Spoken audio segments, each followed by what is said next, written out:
Hello, ladies and gentlemen, and welcome to the Stay Report. I'm your host, Devon Decker, and joining me, my host companion, Sejohn Sarwick. Sejohn, I have one question for you.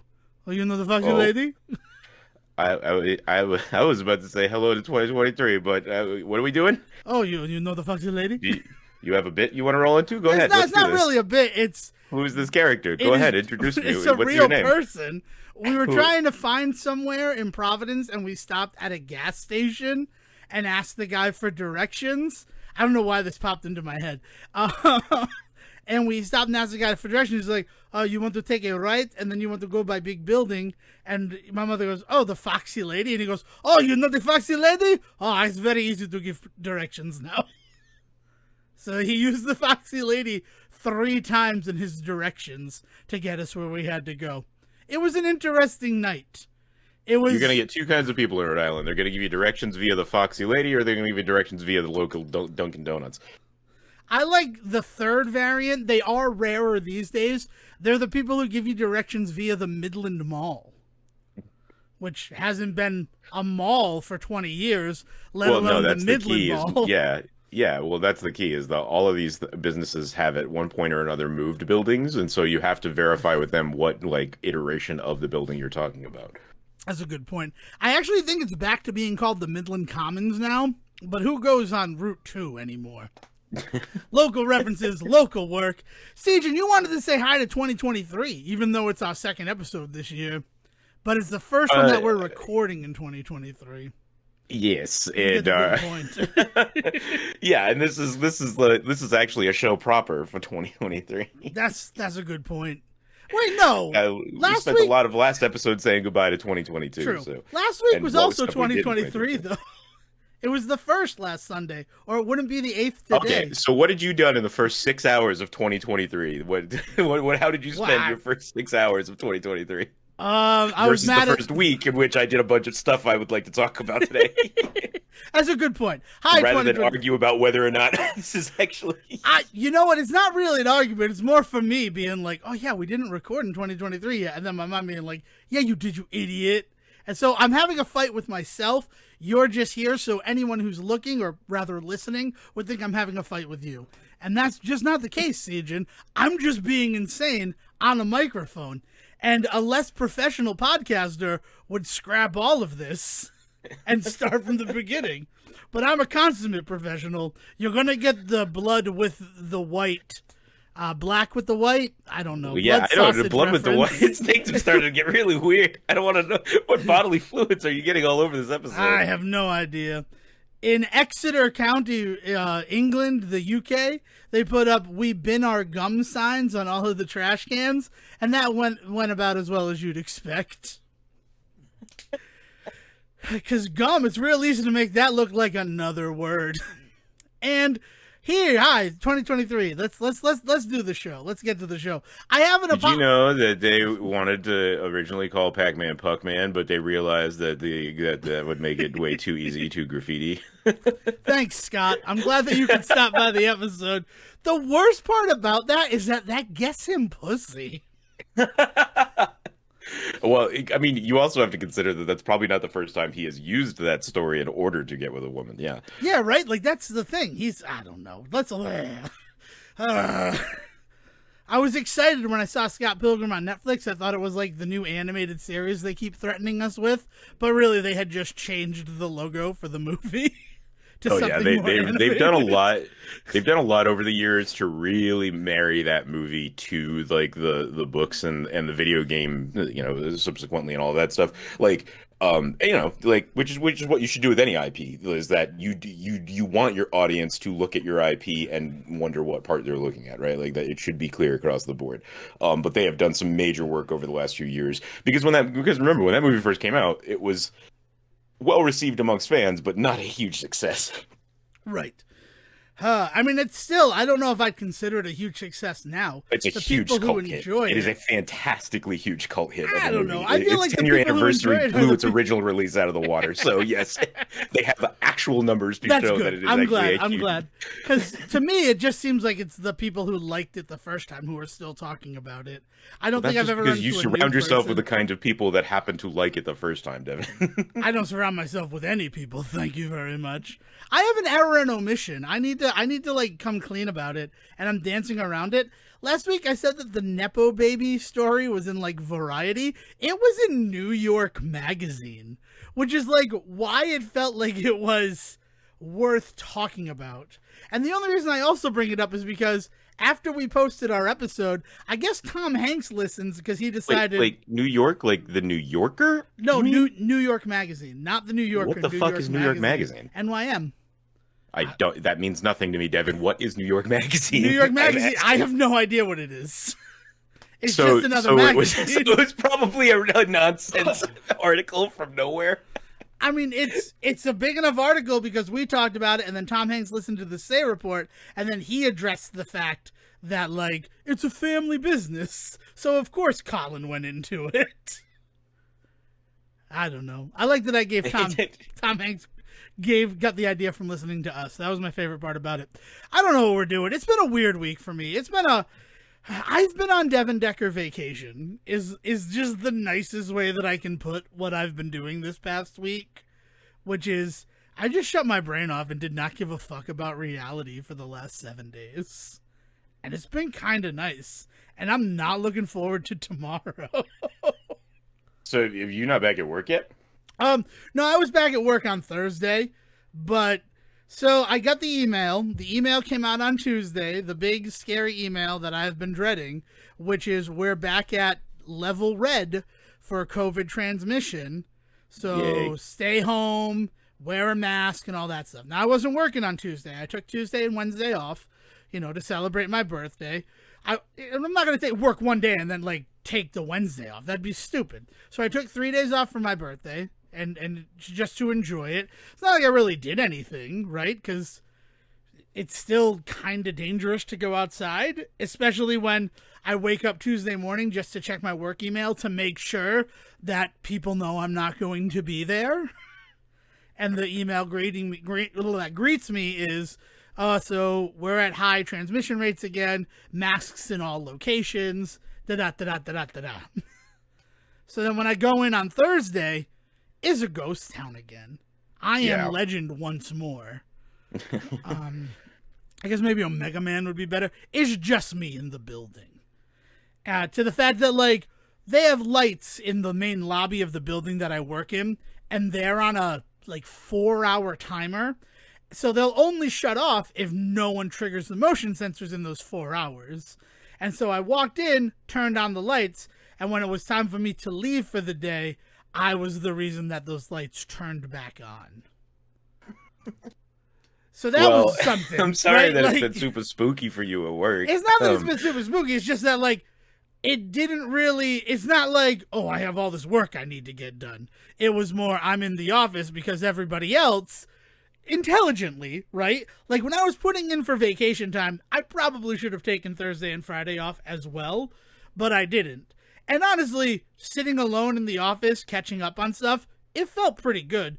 But I didn't, really apply any heavy mental gymnastics to do, basic filing. I wasn't starting a new project or anything like that.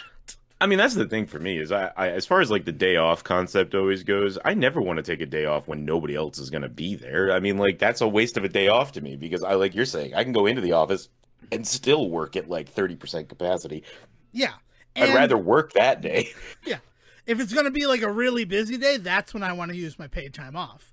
Well, it's specifically if it's going to be a busy day in which it should not really fall to me, but I know through the nature of work in this country that it is going to end up falling, that a responsibility that I am not paid for is still going to fall on me, right? If I know that that's coming, that's the day I'll take off. Because then everybody can look around and say, oh, this work needs to get done and Sejohn's not here. And somebody else can say, well, that's not really Sejohn's job. Hopefully that's what happens and not, can't believe you weren't here today. You really left us in the lurch, trying to guilt you into, I I don't have know, working literally harder. stopped working because of that exact conversation. I know. Yeah. I don't, you know what I don't like? I don't like the term quiet quitting. Like, and that's not that I don't like the term quiet quitting. Oh, they're Love the trying to make term. quiet hiring a thing Oh now. my Have you heard God. about No. that? I don't even know what the fuck that means. But everybody's just like, after all the quiet quitting, we're now going to be entering the year of quiet hiring. And what does that Ooh. mean? We're not going to tell the government that you're working with? Like, it sounds like it's like a tax, like, right? Like a tax dodge. It sounds like you come into the office and we don't tell you that you're working for us.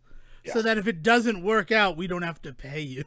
Yeah, I have no idea what the Dale's term been means. All I know is that quiet hired but it before. comes from the quiet quitting concept of the year. Yeah. And quiet quitting is fucking ridiculous as a term. I mean, it's our problem where we need a word for everything in this, in this world nowadays. Like we need to have like a catchy like buzzword for all forms of life. And so just the act of just like I was about to say ghosting a company, which in and of itself is another buzzword, right? But the act of just like not wanting to go to work anymore and you don't owe that company shit, like that's been in the water for literally as long as humans have worked.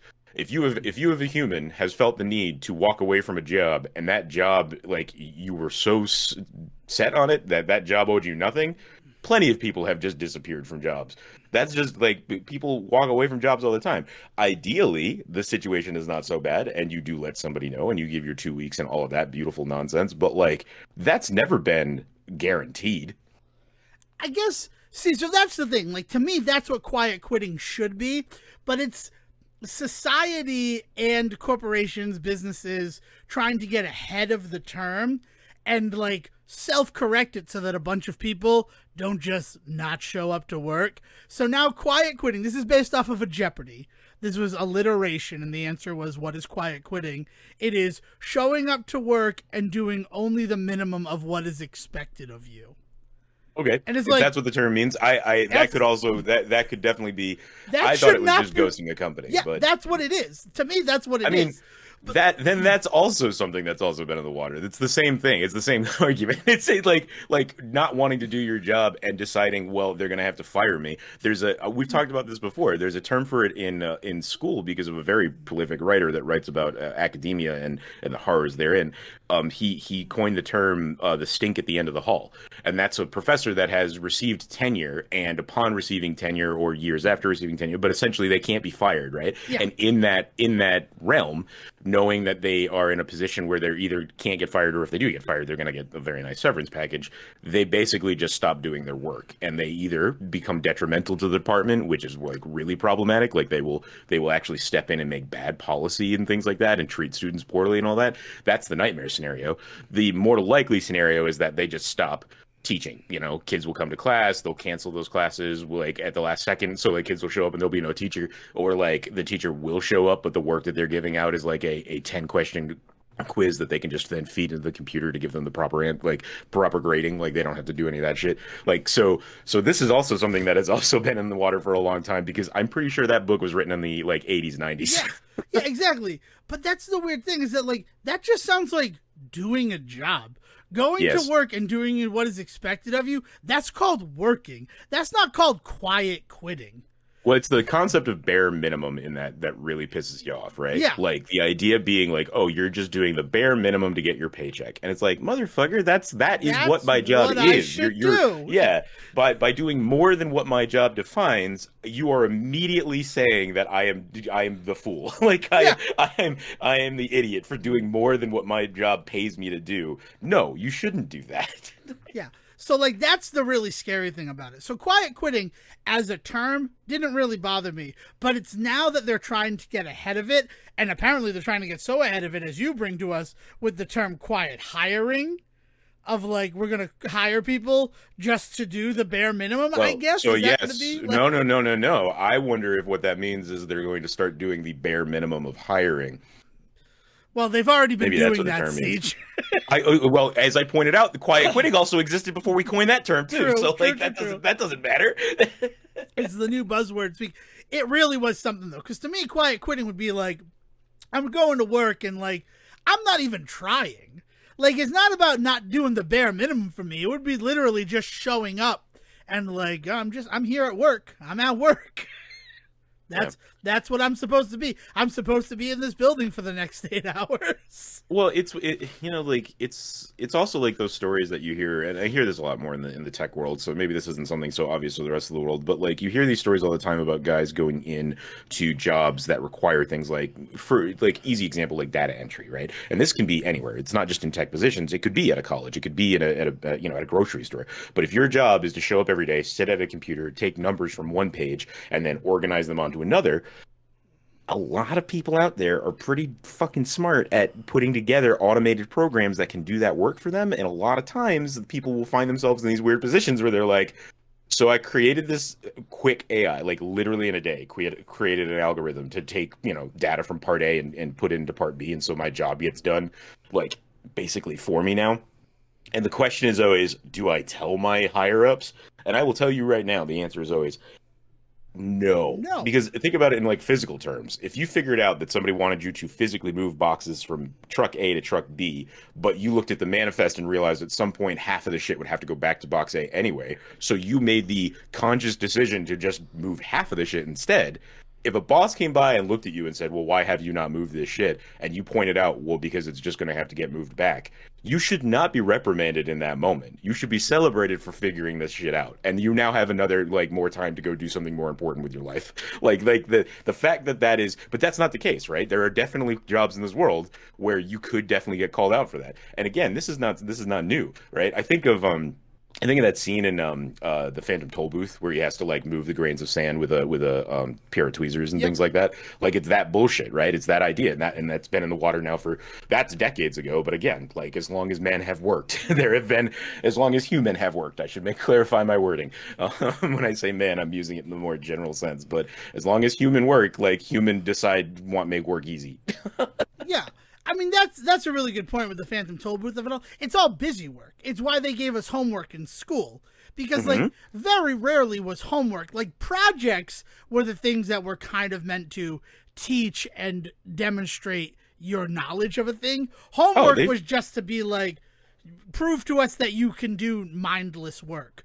There are literal studies that prove that homework is actually detrimental to a person's learning. Oh, I believe that. Yeah. Like that. The idea of actually forcing them to focus on a thing at a time when their brain should be doing other stuff actually kind of can hinder some people's ability to actually take it in and basically move it from like the short-term memory to long-term memory, because they just heard this in school today, and so that your brain's in the process of like trying to move that data, and then like lo and behold, we're gonna name this mover because he's now come up 3 times now. Greg is moving shit from box A to box B, and Greg has realized that like he just keeps getting data and he can't keep up, and so he just gives up on the job and quietly quits. And your brain quiet quits on you. And that's scary when your brain quiet quits. It's not as scary as when it loud quits, like with a stroke or something. But yeah, your brain just being like, I'm done with this. Yeah, good right. luck. But it's that. But if you think about it in terms of brains, right? Like that idea being that you have no control over that moment when your brain decides this is too much data. I'm not gonna take this in. But everybody has that limit. For some people, it's higher than it is for others, right? But if your brain at some point hits that limit where it decides this is too much, I'm not going to do this. I'm just going to keep basic bodily functions going. Then people enter depressive states and things like that. Like that's like there is so much that's going on already at that level. And then, like, we're going to try and punish people because that's coming out in their physicality as well. Like, fuck no. Like, you shouldn't be doing that. We should be instead finding these people that are in these positions, finding out why their job is the way that it is, and improving their workplace situation. You know, maybe it's not the right job for them, and that's a whole, kettle of fish, but we should still take it on. Just because it's bigger than we care to think about doesn't mean, like, we should stop taking care of those people. That's a really good point. I don't know. I don't even know how we got on this. Oh, I guess it's the fact that, like, I went into work. I don't know. I was going to talk about all the cool shit I've already done in 2023. Well, that's awesome. And when we should get to it, I mean, this is a big episode, too. We're quietly quitting season 6 of the Say Report in this. This is our season 6 finale. We're going to make this that term have no meaning. I gave the wrong definition, then we gave a good definition. Now we're going to use it no matter what.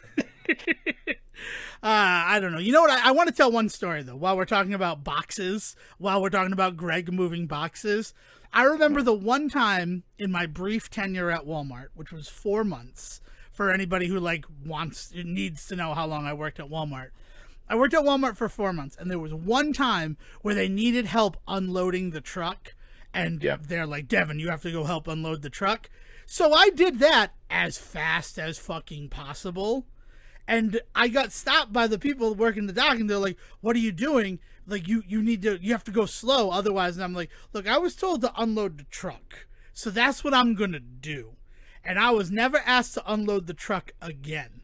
But let's be honest. Let's think about those people and what they have to do, right? Unloading the truck is one portion of your job in the back room. Opening those boxes, maneuvering those boxes around, that's the other part of the job. And that's the job, that's the place where you should probably use less effort and go slower. Like, going slow, unloading the truck, that's stupid. Because then you're out in the cold. Like, yeah, no.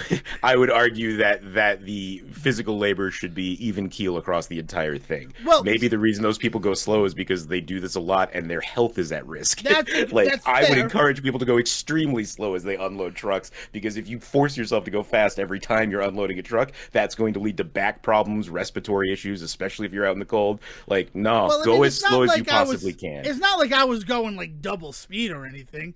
I mean, I was working the scene shop, so I had been used to moving heavy things alone.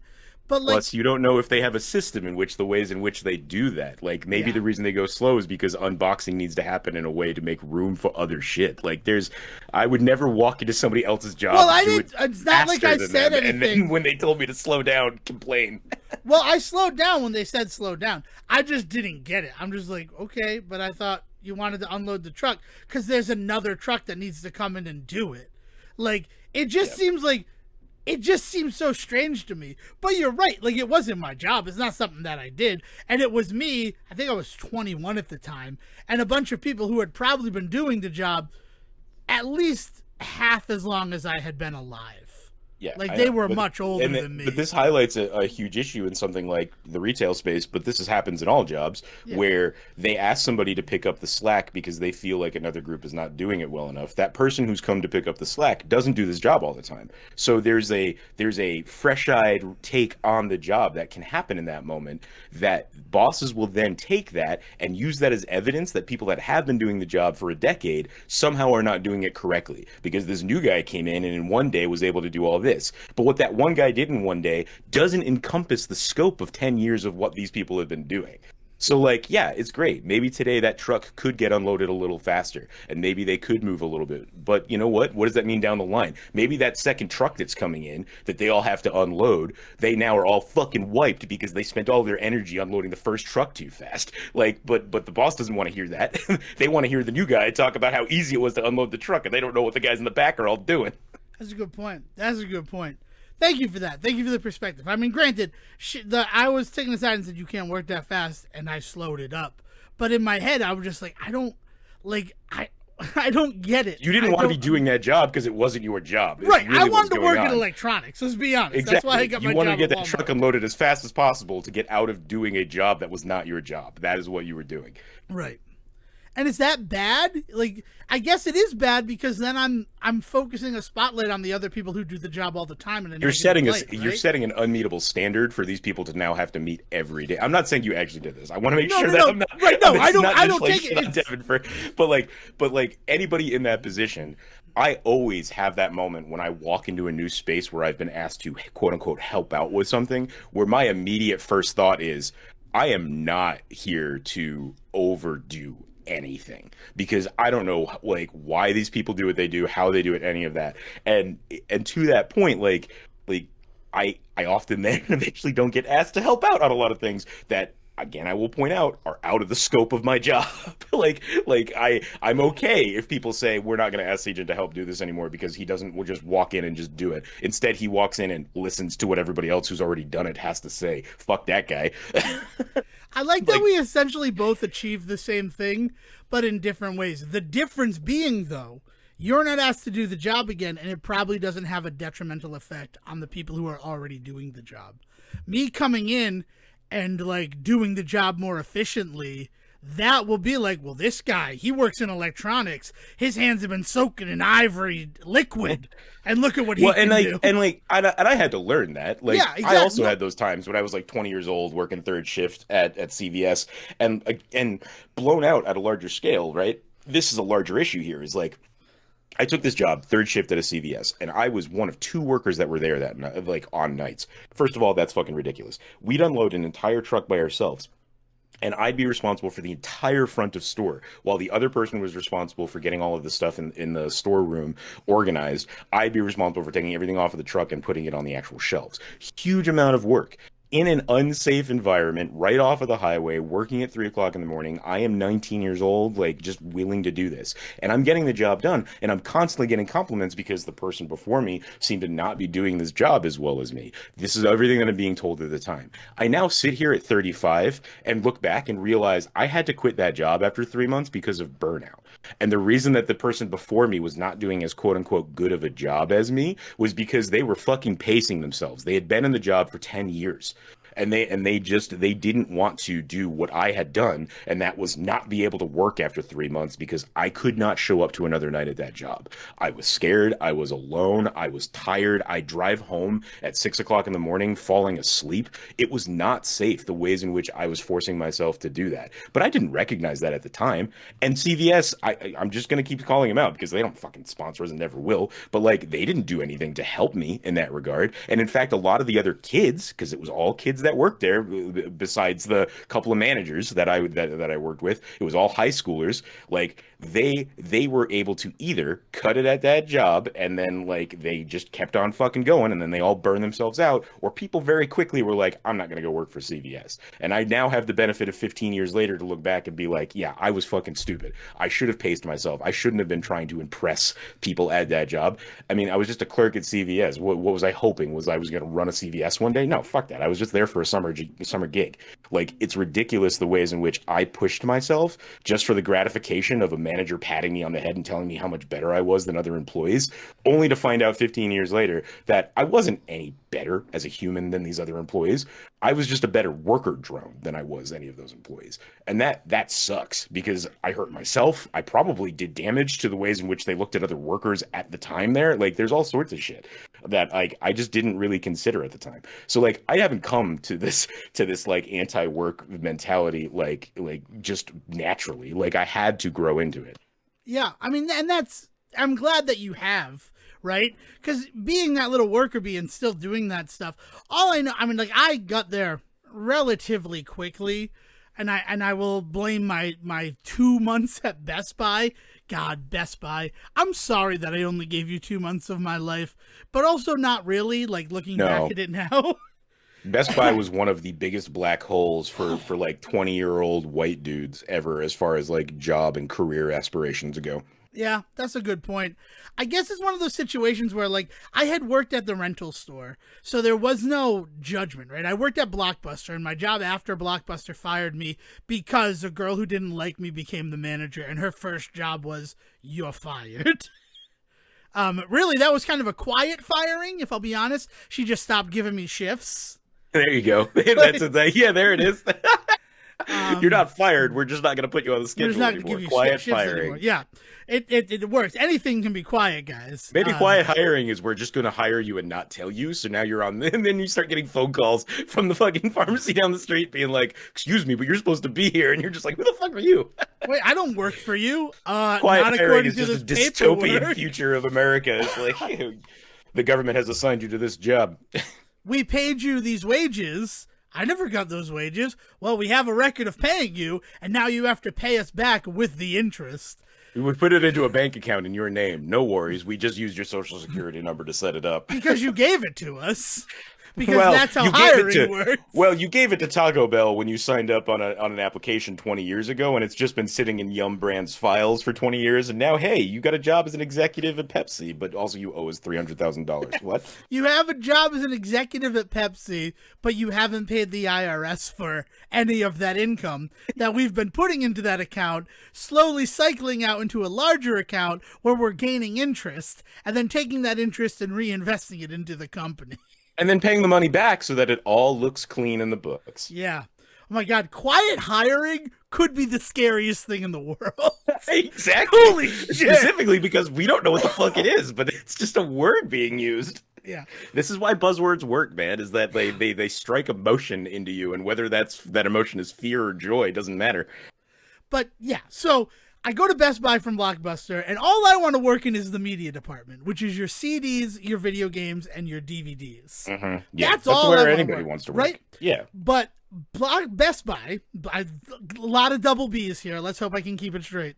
Best Buy was built in the 2000s on we'll get the people in to work in the media department, we'll identify their strengths, and then we'll promote them to one of the other 6 departments in the store. Yeah. So you'll go to computers, you'll go to TV, you'll go to appliances, you'll go to customer service because you're not really good at anything, but you can deal with idiots. You'll go to checkout, and I can't remember the 6th one. I guess home theater.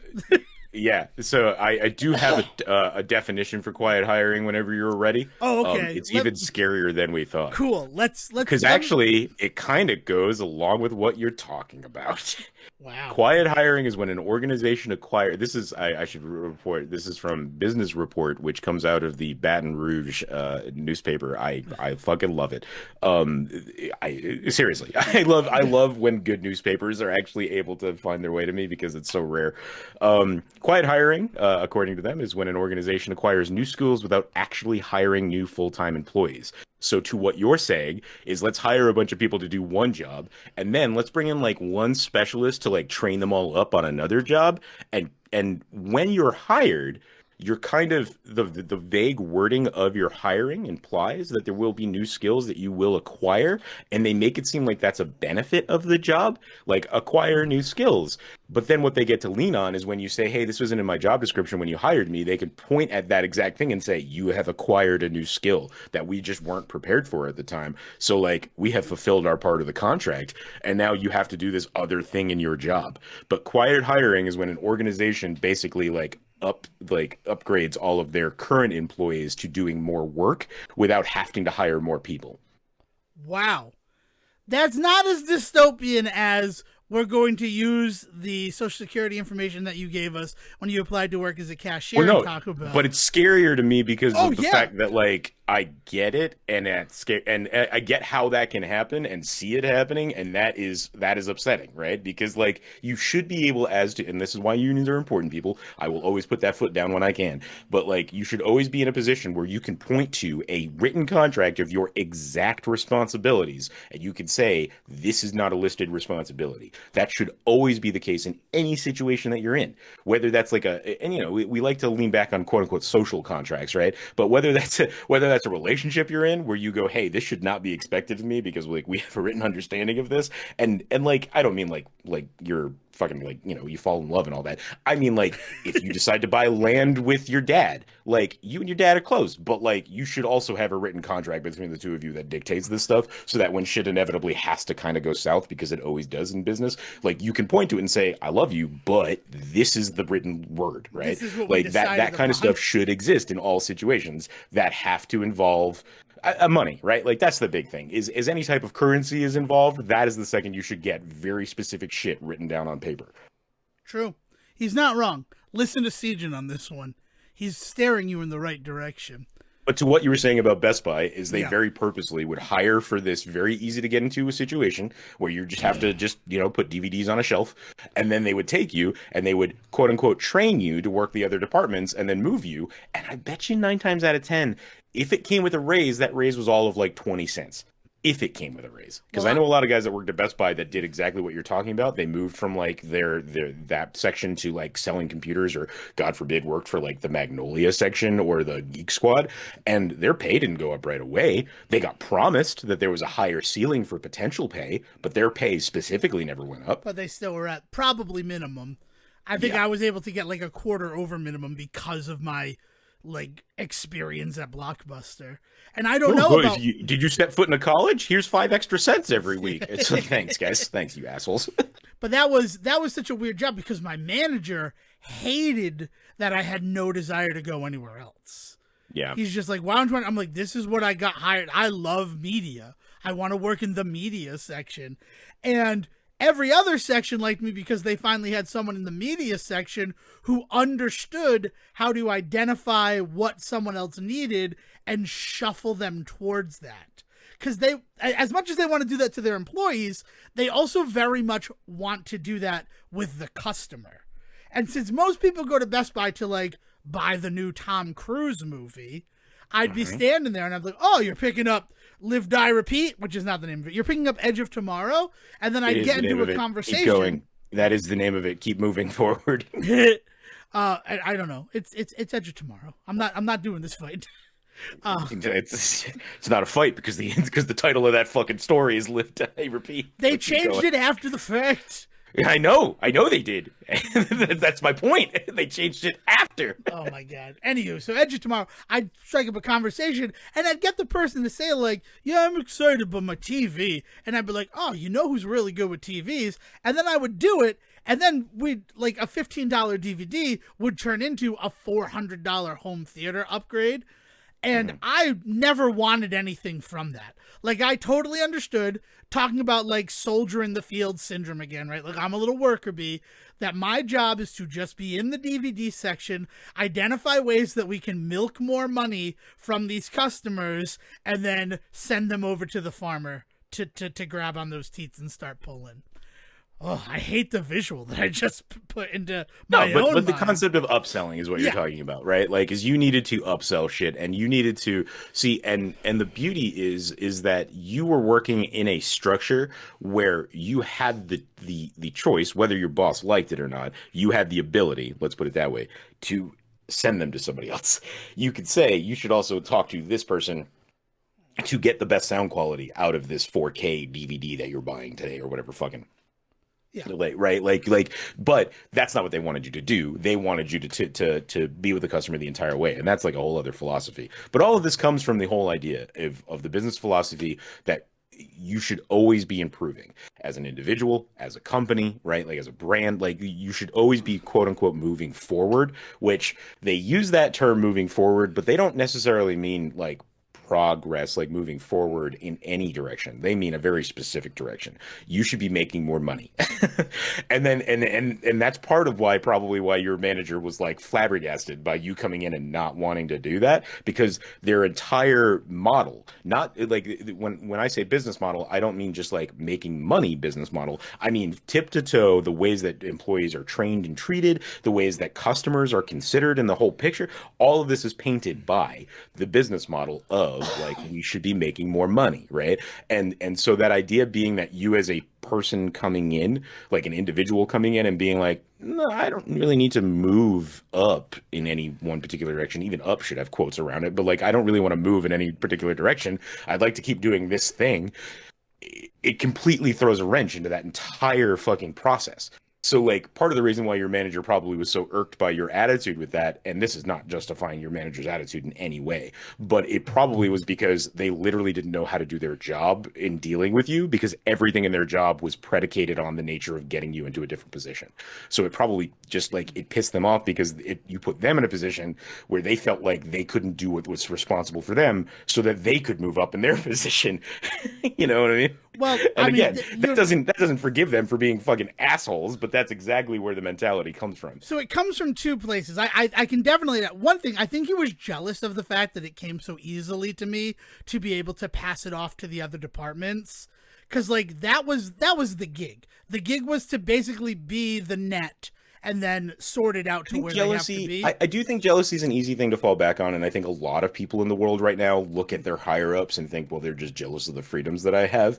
And that is definitely true in a lot of cases. There are definitely people that are in higher Well, positions that kind of regret themselves being in those higher positions and are jealous of you in that lower position, not necessarily having as much responsibility. That is definitely an element, but I do also think that you don't want to lose track of the idea that for some people, your attitude of not, and I share this attitude. I will say our attitude of yeah. not wanting to necessarily fucking sell our souls or our fucking physical well-being in order to like make it, quote unquote, in this world is very foreign to a lot of people. And like they don't understand it because it is something so out of the realm of how they have been raised, brought up, Raised and taught. taught. Yeah. Well, what I will say is I know it was jealousy though because of the second point of it, which was the higher ups, the assistant manager and store manager. They were all they were super happy to have me. And I think where it comes down to jealousy and why I would say it was They jealousy. also were probably not sitting in meetings with their bosses being asked, "Hey, you have this employee that hasn't done anything in 3 months. What's wrong with you as a Right. as a boss?" Right. Well, that's the problem. Because what they would say is, you have these employees who are not doing anything. What's your issue? And then they'd be like, well, "What about Devon?" And they're like, "Yeah, Devon's a special case. We know what Devon is doing. Why? Why is the other members of your team unable to do what he is doing?" So he became resentful of me for that reason, because he would report me for like issues, and then the managers would come down and be like, "Yeah, don't worry about that. He reported you because he said that you're not putting in tickets for when you do a sell, like when you move a customer to another department, but you are putting in the tickets. You're just not putting in the tickets in like the raffle, which is the only way that he can see it. So you're getting the credit, but your department's not getting the credit." And that's upsetting him.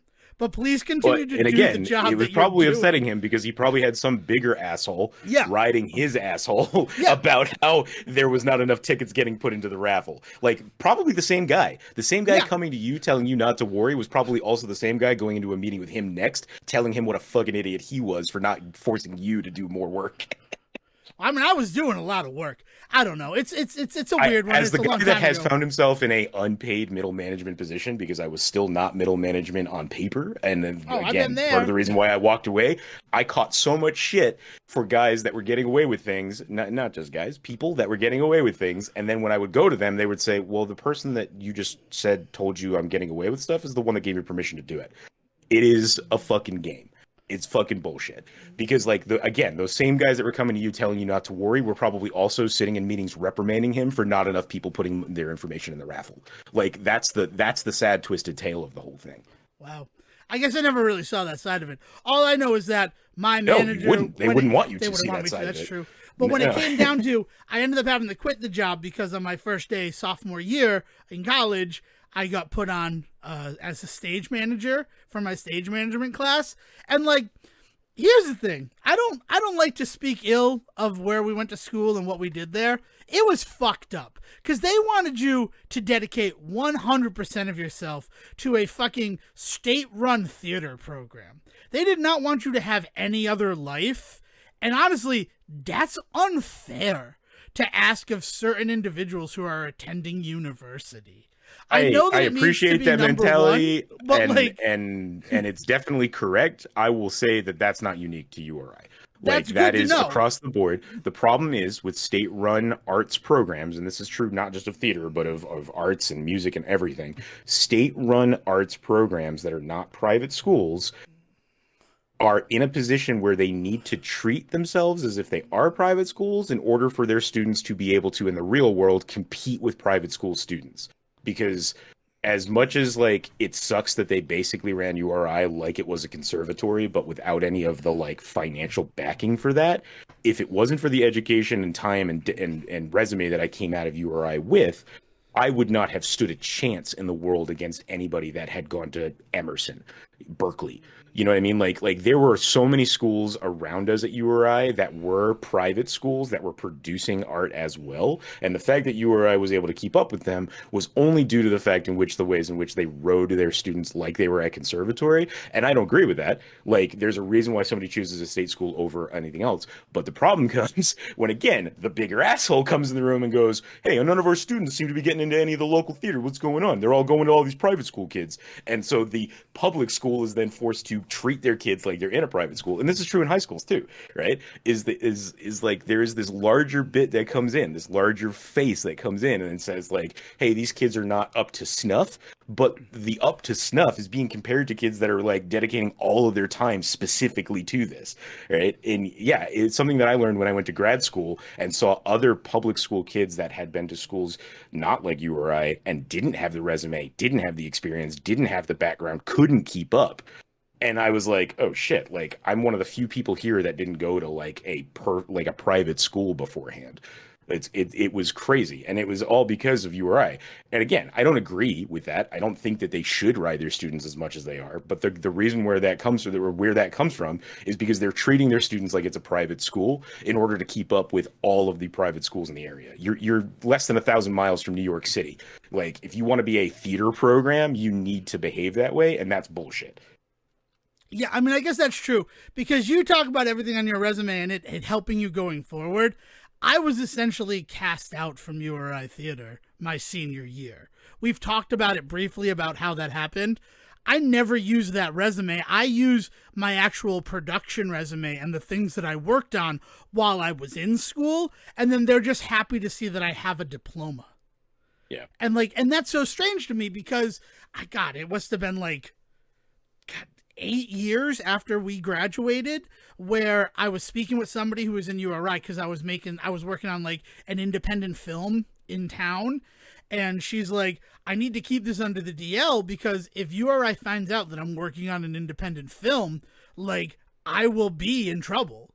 They will be upset because we're not supposed to do any acting outside of the department. Well, And and that's probably more of a financial thing in a effort to try and protect them. Hey, don't burn yourself out because we're already treating you like you're a conservatory student. Don't go take on more work is basically what they're doing because then what'll happen is some kid will end up burning themselves out so bad that they'll get reprimanded for that. yeah. I don't know. It kind of felt like it was based on, and I know, and I had the discussion. Like I was talked to by the head of our department, where like you need to stop taking outside of the college jobs, and I'm like, well, I'm not going to do that because I want to make a living in this, and I'm making the connections and I'm networking by taking these jobs outside of the college environment. I'm still giving you all of my time when I'm here, but then when I have spare time, yeah, I'm going to do other theater stuff. Yeah, I mean, I had that same conversation when I was at grad school. Again, at a state-run school, but one of the few state-run theater programs that also has a graduate program attached to it. Yeah, exactly.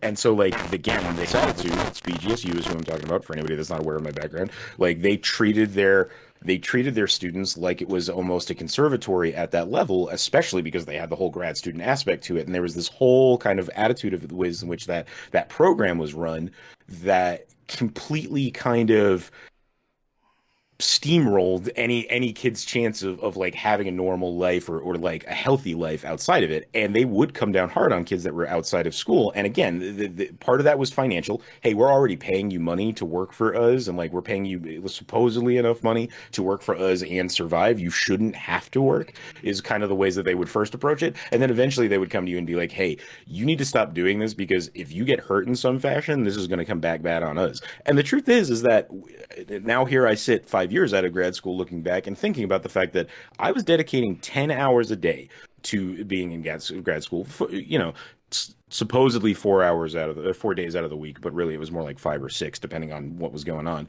But then there would be off weeks where I didn't do fuck all. So it balanced out by the end of the semester to 40 hours a week.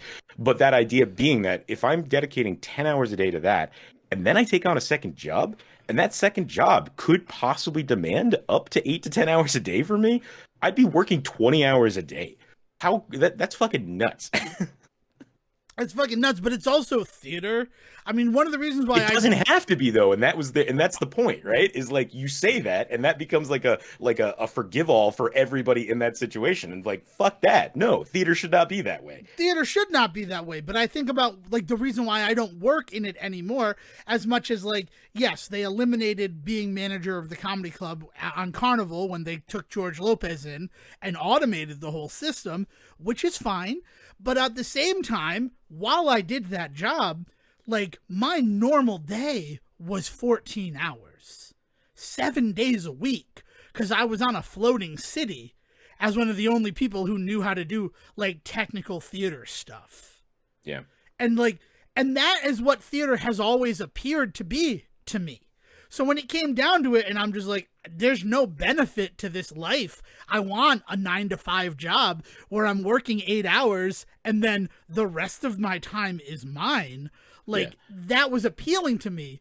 And that's kind of why I walked away from theater, because it But just it's not looked just like, theater though, because look at all the shit going on with like Twitter right now, and the whole like we only want hardcore workers, whatever the fuck that means, and it means and they're not going literally to like quiet quit, I guess. sleeping pods at their like, and not even like convenient sleeping pods, a la like an Apple or Google campus, where like you go into like a quiet room and the lights turn off, but literally like under your desk will give you a pillow and a blanket type shit. Like they are asking people willing to spend 20 hours a day working there, and that 4 hours where they're not working there, sleeping there, so that they can wake back up and go right back to working there. That mentality of like you should be working this much, and if you're not, you're somehow failing as a human, is super prevalent out, not just in the arts. That's true all across the board, right? And there's all of this weird like kind of counter like culture to not counterculture to business. There's plenty of that, but there's like this like counterculture to anybody trying to make that different or better. Like the second that a company says that they're going to do, they're going to have like grass on the fucking campus, everybody's just like, oh, we're going to baby your employees, is like the immediate reaction. Like, oh, you have a courtyard with trees and shit, like it must be nice to work there. And it's just like, how about we not hate on the guy that got a job at a company that cares for 2 seconds about like oxygen? Right? Especially when that company is probably, their carbon footprint is probably huge. So Well, they're right. doing something Yeah, yeah. to Not offset to add to that, that right? it's all like, and if that's the criticism, that's a different thing, right? And we should differentiate that. There's plenty of people out there who find themselves in better positions, but still can notice, hey, this better position is still not great, and they should have the ability to point that out. But it's all about how you frame it and the context in which you put it in, right? So if Elon Musk wants to walk into Twitter and talk about all of the terrible business practices that were going on there and him wanting to correct them, that's fine.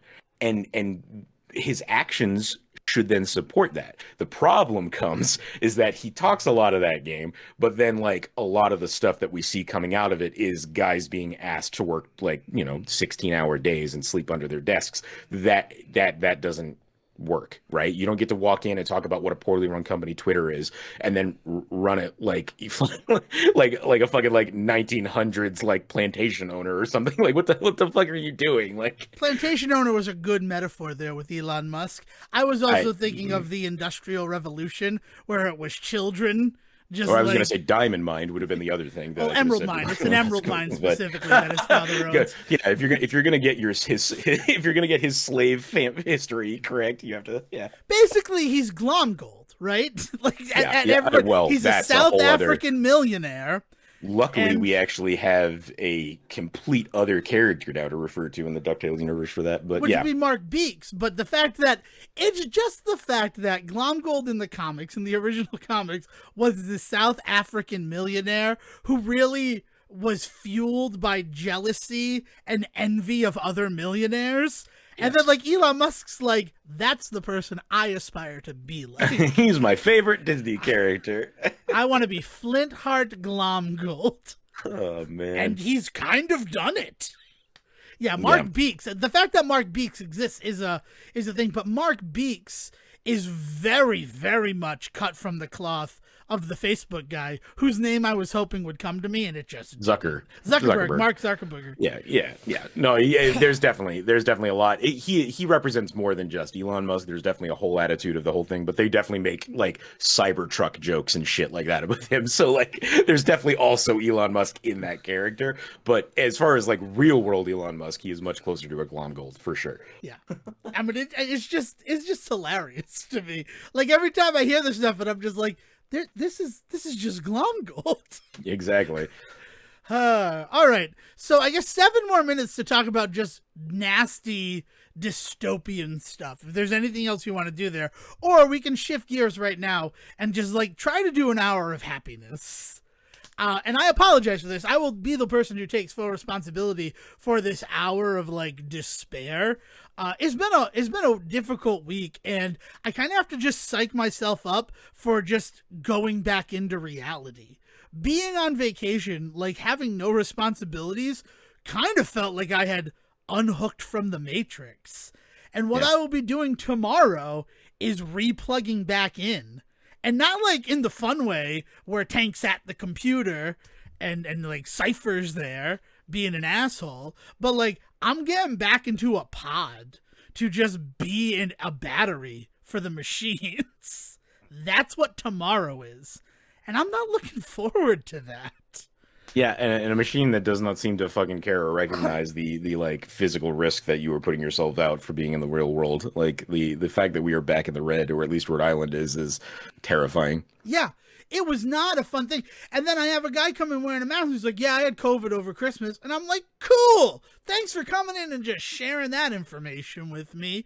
Like, do you have to be in my office right now? Like, I'm glad you have a mask on.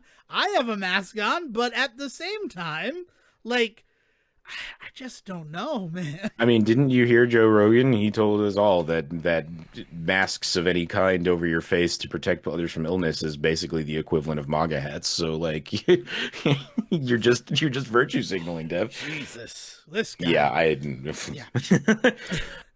know, and it's weird, like, because we also talk about the way that we do it, but this is the week. I mean, are you familiar at all with what happened with Damar Hamlin on the Monday Night Football game? Like, yeah, and supposedly he's up and awake right now, although I think he has not actually been vocal. Everything he's done so far has been physical movements and written word. So he and he's very vocal on Twitter, so I've seen that his account is thanking things, which is very good.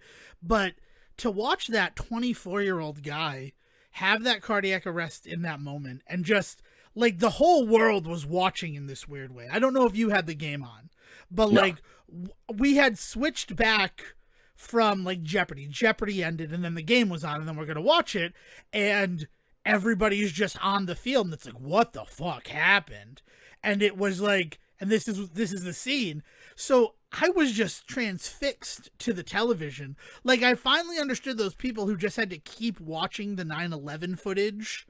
It, like, to like try to make sense of it in some way, shape, or form, because I don't know. We had kind of heard it was going on while it was happening, and there was like this moment where I was like, should I find a TV? And I instantly was like, you don't need to do that. This, like, you're not going to benefit this person that's in danger in any way by watching on TV, and it's not going to benefit your life. It's not going to benefit you at all. So in what way does this transaction help anybody? It doesn't. Okay. I was up until midnight watching the whole discussion about it, and just the fact that it took them almost an hour to say, yeah, we're not going to play this game anymore, was just this really like weird thought process. And the NFL has come out and tried to walk back the whole, we said 5 minutes and then we're going to get back to playing thing. It's like, no one ever said that. And it's like, I bet nobody ever gave like the official 5-minute thing, but it's like, let's get the field clean up, give them some time to warm up, and then we'll get back to this game. Was probably how it was said. We also to feel like this thing happened and immediately everybody in the world was aware and knew the implications of it is ridiculous, right? Like, something happened on the field, a player got injured, and the normal way in which that is handled is that you take a 5 for to clear the field, you warm back up, and then you get back to play. Right. That's just how it's normally done. So I don't doubt for a second that somebody somewhere along the line of the process was like, yeah, we'll give it 5 and then get back to it. until they realized what the fuck was happening. It's I don't think anybody in the situation knew exactly what was going on and then turned around and said, so we'll get him out of here and in 5 minutes we'll be back to this, right? Like, no. There was definitely though this weird level of hesitation at some point to start asking about like what does this mean in terms of the game. and as somebody that's not invested, it's very easy for me to be like, don't do that, right? But like, there is a whole business tied to this specific event that is happening, and like, at some point, that business has to kind of figure out what to do with itself. So somebody out there asking, "Hey, how is this business going to handle this situation?" is definitely a fair question. It's just that when you break it down to the specific details of, "Hey, are you guys going to finish this game or what?" it gets really gross and really upsetting. Yeah, it was just the lack of information for so long Well, was and I kind think of it's the probably thing. because they were probably trying to figure out how the How the fuck best way to deal with it, yeah, right? yeah, how to deal with it, and then how to talk about how to deal Yeah. with it. And because like Skip Bayless went out and said like, what is, are they going to finish this game? How are they going to handle that? And then he's like, but at the same time, that just seems so irrelevant right now. But as like a guy in sports, that's a question that I as a journalist have to be willing to ask, right? Because Mhm. this game, like, do they have time to replay it before week 18? Like, do we just consider it a no contest? And that's what ends up happening with it, is that they just consider it no contest, and then they'll go from there, which is interesting to see that, like, that's a thing that occurred because of it. The people I who are think the calling thing that for no games this week, that made no yeah. sense to me. Like, it's Yeah, scary, but, like, it's weird. I mean, part of it though, I think, comes from the idea that no games this week would honestly put a lot of teams on the same playing field in terms of their their record for the scores and year. records and So stuff, yeah. there is something to that. Also, out of respect, I mean, if we are going to all like sit back and say, well, this is just a sport, like we should be able to take a week off to respect a guy that almost died on the field playing said sport, I think is also a legitimate thing to say. It's this weird thing where like I totally I am totally on the fence of this person almost died asking within the first like 24 hours like, hey, is this game ever going to get finished? Felt gross, right? Like I am definitely on that. I would never have asked that or thought that or anything in that first time period. And honestly, since, but again, I don't pay attention to the sport as much as other people do, so like that's not too unusual for me. So I'm not going to take a pat on the back just for not thinking about football for a week like I normally don't. Yeah, I haven't But thought this about idea, football for the last 17 weeks. I don't suddenly get a medal because this week I right? wasn't thinking about football. I get that. Yeah. Right. And so like this idea being that like I would never I'm firmly on that, right? But at some point, like you are talking about a huge business that affects a lot of people in this country, not just emotionally, which is also huge. It affects a number of people emotionally in this country. But then on top of that, like you do have actual just like financial shit you need to figure out. There is an entire business run around the Super Bowl. And if the way that we decide people get into the Super Bowl is record based, like what are we doing? There's too many other dependent things in this country that have to be answered, that question has to be asked. And of course it has to fall on somebody eventually, right? To ask that question. And I don't want to be that poor soul, right? Right. And I think that by the time that they were asking it, like Scott Van Pelt was asking it after he had been taken to the hospital and the field had been cleared, the stadium had been emptied, and he's just like, and I don't want to discredit like what's happening, but that is a question. Like there is still more football that has to happen. How is the league going to respond to this? And Yeah, it's like, and and I think that's your that's a fair, job. and I think That's a that's the that's journalistic question. Like, right, and I think that's the best way to phrase it, right? Is how is the league going to respond to this is the perfect way to ask that question, because you're asking, hey, are you going to figure out what's going on as far as like games and scores and shit go? But also on top of that, just like, hey, as human beings, like, are you going to show some humility and some humanity here and do or say anything? Yeah. So how is the league going to respond to this? Is I think the best way that anybody could have asked that question at the time. yeah, and it's just, but yeah, the people coming down on Skip Bayless when at the end of it he's like, but that just seems so irrelevant. But at the same time, as somebody who works in the industry, this is a question that's on my mind, and it doesn't change the fact that like it's a question that eventually we're going to have to answer. dude doesn't And have much of a job without it. So yeah, like, we're like, you know, like it's a $1 billion industry, not just because of the games, but the people who report on the games. And it's this thing to aspire to. But then at the same time, everything that we've talked about how businesses treat their employees, it's this really interesting, like, mirror being held up to it. Because you also need to think about the fact that because he's only like in his second year, there's a good chance he'll probably never play football again. Right? yeah, You don't have yeah. you don't go into cardiac arrest on the field and then a doctor's going to clear you to play the game that is essentially guys throwing their full body weight at each other.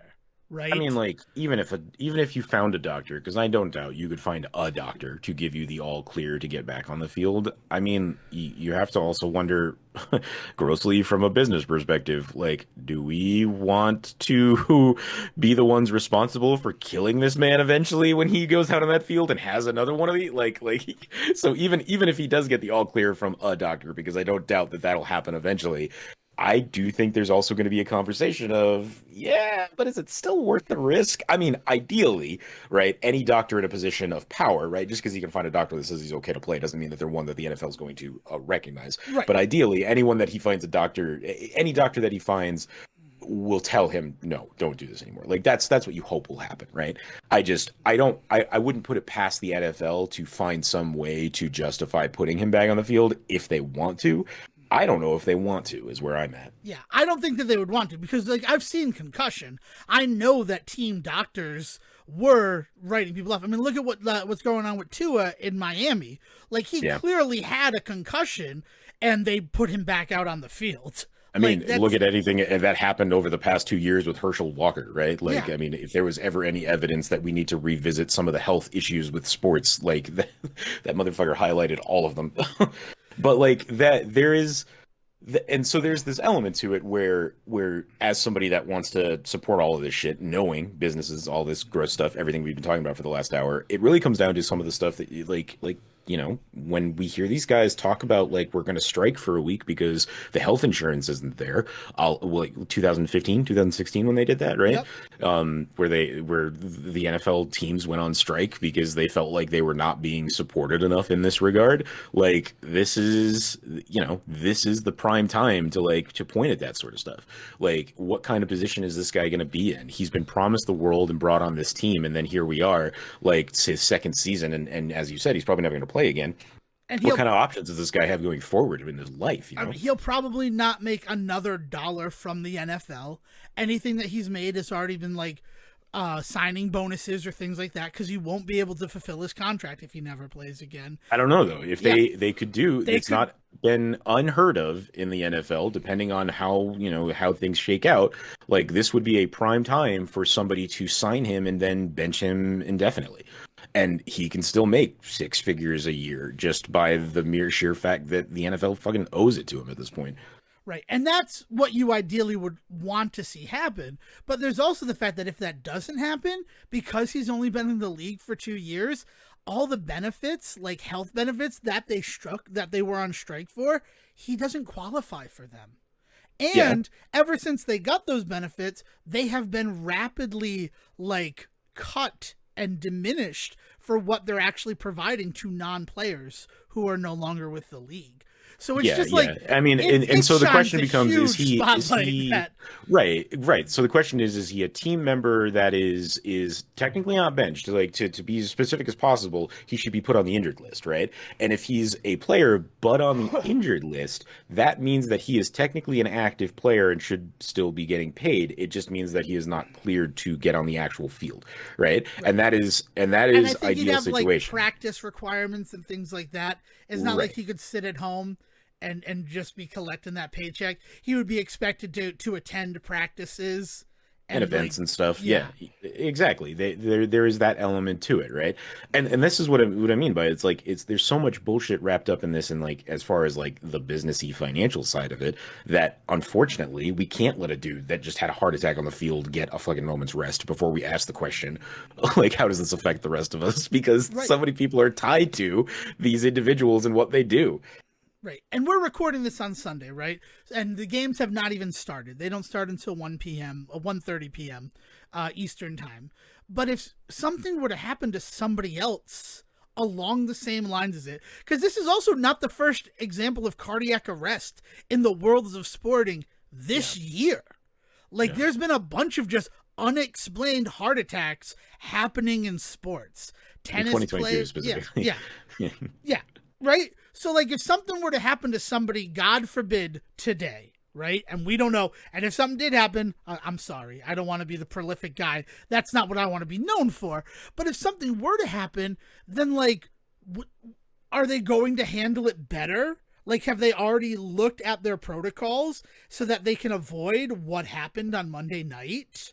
Yeah. It's like, so, like, if this occurs again, do we immediately cancel the game, but ask people to stay in their seats until he's cleared from the stadium? Because that's the other thing, is that, like, also all the conspiracy theories around what happened, unlike maybe they didn't tell people the game was called because they wanted to make sure that they could get him to the hospital and not have to deal with all of the traffic from the stadium. And it's like, that's okay, but, like, communicate that to the people.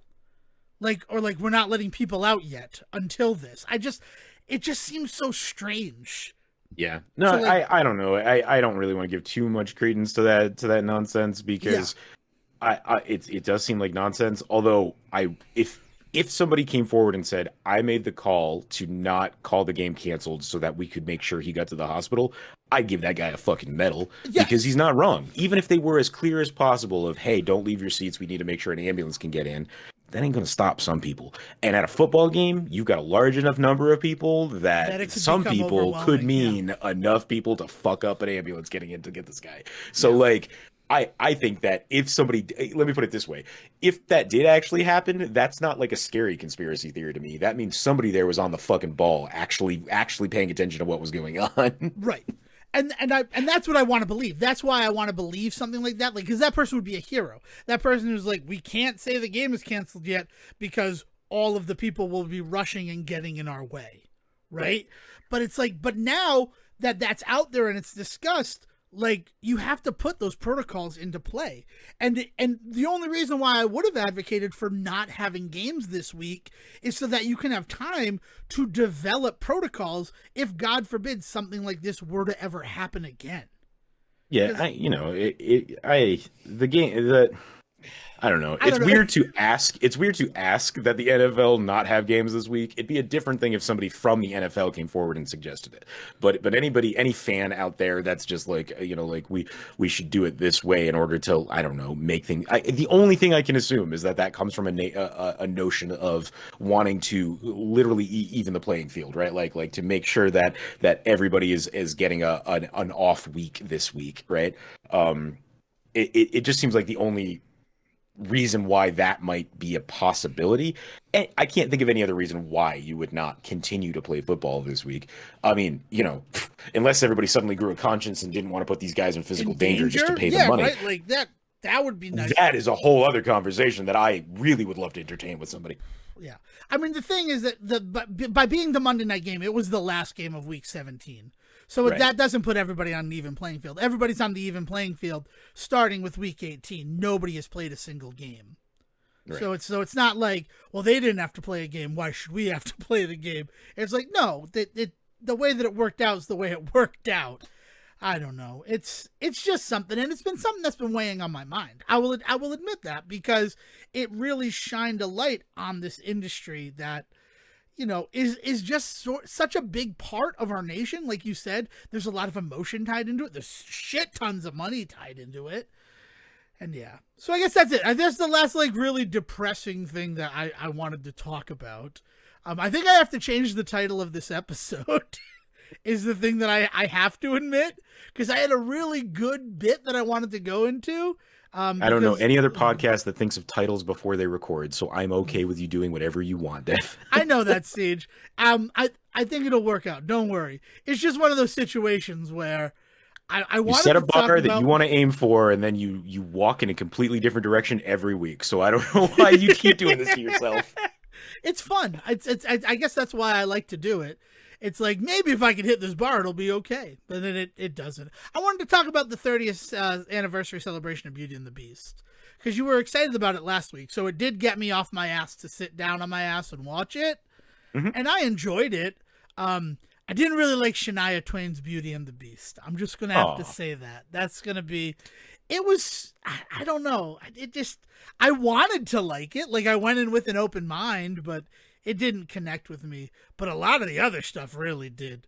I think Rizwan Manji is the one that really worked for me as yeah. LeFou. But thank you for that recommendation. And I extend that recommendation. If anybody has Disney Plus, it's worth it. But I was going to call this one the Neither Report because one of the reasons why I checked right out of the Shania Twain is when she said neither one prepared. I just need to say it. It goes back to fifth grade chorus when we were singing Beauty and the Beast in fifth grade chorus, and the choral So Shania director. Twain uses her own dialect instead of that of an 80-year-old white woman from the 90s, but you that's what you take issue with. I take issue with it because there's a reason why I was a band kid and not a chorus kid, and that's because the choral director insisted that we pronounce it neither one prepared, and I'm like, but neither one prepared sounds better. And it sounds better because I've been hearing it on like the soundtrack for at the time 5 years. So it's Yeah. just what my mind is acclimated to. And it's been a sticking point for mine in a while. And I'd be surprised if I hadn't told this story already because we talked about the You're the kind of jerk that walks 2017. around saying herbs all the time, right? No, it's literally just in that song, the way that it was performed. It won an Oscar with neither one prepared. Yeah, and that was the only reason. They were like, otherwise the song was pretty shit, but Angela It Lansbury really kind of nailed it with that she one going beat. with neither. And like it was a bold choice and it worked out for him, Cotton. That one bright eye really kind of just brought the whole thing together. Is where I stand. I know it's wrong. I know it's totally my own bias, but it's that. So as soon as she said neither, my mind was like, this is not worth your time. And I'm like, no. We're gonna still give it a chance. And I'm like, I don't know. And then her played electric guitar though during the finale version of it, and that was fantastic. Well, in my one criticism of that entire production is that you have an artist like her as Belle, and all I wanted the whole time was her playing an instrument, and they fucking tease you with the fucking like The ukulele that they ukulele. hand her, and then she plays like three notes. But then she comes out with the guitar at the end, and I was just like, finally, thank you. Like you, like why do you bring on such a talented musician, not just vocal artist, but talented musician? Because I love her, and I think she does a fantastic job as Belle, but like, what's the hook for bringing her in? Oh, well, I mean, she's the greatest female guitarist of our time, as far as I'm Guitarist. concerned. Like, Oh my god, is like guitarist a word? If not, I want to make that a term. guitar. No, I just imagine she climbs inside it and flies all over the universe. Do do do. um, yeah, no, so like my biggest criticism of that entire thing is that like they give this beautiful moment to her where she comes out in the gold pantsuit and the And the glasses and everything. glasses It's just a finally, phenomenal and moment. And then like that's not enough for me. I was like, I want that like times 1,000. Yeah. I think But other than that, my favorite thing about it was Dale's criticism was that Shania Twain made Beauty and the Beast about her, meaning Shania Twain, not that. Like it's not a song about them falling in love, but it felt like it was more about Shania Twain to Dale. And then she loved when her came out with the guitar and the whole outfit that was more representative of her as an artist rather than playing the role of Belle. anything of Bill. And I'm just like, and she loved that. And I'm just like, you do understand how that's two sides of the same coin. And she's I like, would actually even argue more like yeah. if that is the criticism, that is a more aggressive example of it than anything. I couldn't tell you anything specifically Shania Twain did for Beauty and the Beast. I will join you in saying that I didn't think her performance of Beauty and the Beast was anything spectacular. Like it didn't blow me away. Like honestly, I almost kind of wish that in some ways they had figured out some way to bring like Angela Lansbury's version back in some way. So like I'll totally get on board for that.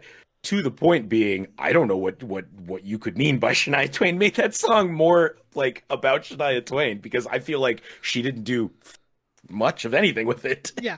I think where Dale comes from is the fact that she wasn't Mrs. Potts in that moment. Her costume had changed. Well, And yes, that, because Jesus Christ, she has to, those notes she had to hit in a fucking corset. No, thank you.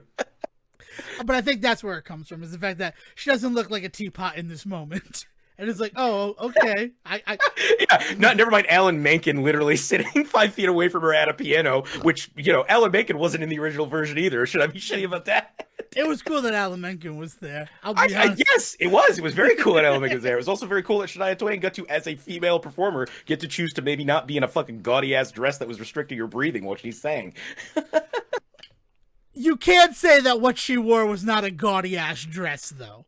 It didn't It was restrict her it was a breathing. toned down. Whoa, but- wait. For anybody that has not seen it and doesn't care to see it, that's fine. You don't have to. Like I said my piece on it last week. It is literally the exact same dress that she is wearing as Mrs. Potts, minus the corset and the wide waist. Other than that, it is exactly the same coloring and patterning and all of that. So also, I'm not going to sit here and act like Shania Twain, A, got to pick her own outfit, B, that costume was not also beautiful. It was, but it was also less restrictive for her to be able to sing the most demanding song in the movie. So Those three things are true. I'm just happy you said that because fuck Evermore. I hate that song. And it's just one of those songs that drips of Broadway try hard. Like, this is the song for the male lead. So that male lead song is not from the Broadway show. That's from the movie. Just I do know that. I do know that. No, I know that. Okay. I know that it's from. Okay, you said it dripped of Broadway, whatever, and I wanted to make sure that we were clear what song you're talking about and what way you're talking about it. Right, but even the fact that it's from the 2017 movie doesn't change the fact that the way that it's written feels like Broadway try hard for the male But yet lead. not in the Broadway show, which I think is an interesting thing to point out. It feels like it's a try-hard Broadway piece that never existed before, is essentially what you're saying. Yeah, exactly. It's like they didn't put it into the Broadway show, but then they put it into that movie. And I get it. You want to give Dan Stevens that moment to sing, and then you get to give Josh Groban this moment to like really shine, because the Beast kind of only has something there, right? Like that's the only song that he has in the original. He has something there, and there's no vocal range to his it's almost spoken word. Yeah. So it's nice that they added it, but then like the references in that song, like it feels like it references so many other like very well-known Broadway male lead songs. Like he says like "Come What May" in it and all these other things, and I'm just like, that song I do not like, but I will trade. Evermore is one of the original Alan Menken written things that they put into the new movie, isn't it? Alan Menken did the music. Tim Rice did the lyrics. Well, right, yeah, okay, which is always the case for the two of them. But so it is originally an Alan Menken, Tim Rice written piece, right, Devon? Yeah, yes. What a shitty fucking Broadway kid thing to just do. It's a shitty fucking Broadway kid thing because it's an Alan Menken piece, though, right? No, it's technically an Alan Menken and Tim Rice piece. Okay, fine, sorry. Well, Human Again is Alan Menken and Howard Ashman. That was something that was written with Howard Ashman, and Howard Ashman is the one who did all the stuff that like Alan Menken is accomplished and he does all of these things, but you can't dismiss what Howard Ashman brought to that. Rest in peace. So like it feels different because it's someone else doing the lyrics on it. Am I wrong? I honestly had no Broadway idea. Kid. I thought it was from the original that was cut and it was just added back in for the movie. So it sounded just like all the rest of the music. I had no idea that it was different. Yeah, it's a completely different like way it's built. And it feels very referential to Broadway in these weird ways to me. But again, I don't really like Human Again. Human Again is one of those songs that when they re-added it to the original movie, I'm like, oh my God, this puts such a drag in the center of the piece. So it is a written by Alan Menken and Tim Rice piece from the original 1991 film that was cut and added back into the 2017 movie. It was written for the... That's so crazy. Is a song written by composer Alan Menken and lyricist Tim Rice for the musical fantasy film Beauty and the Beast. A live action... Oh, it was written by Tim Rice for the 1991 movie. Yeah, I didn't realize that. Yeah. So that was, I guess, after Ashman had passed, or was it always going to be one that they did together?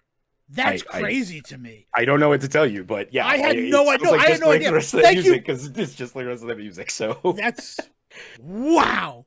Blow my mind. Thank you for that. I thought that was the case, but you kept saying this. I thought that it was written specifically for the 2017 movie. I had no idea that it was I think it original. is, but I think it includes work from them. Like, I think it is probably, it's one of those situations where like it's just leftover shit that they just like decided to make into a full thing for the movie in order to give it, honestly, probably just give it an Oscar bid song. And that gives them like a new piece that they get to enter for that. But like, Yeah. you know, that's the cynical side of me saying that. The other side of it is just it didn't fit in the original work and it just seemed to fit into the new one. But yeah, But then that's so crazy that they didn't then put it into the Broadway show.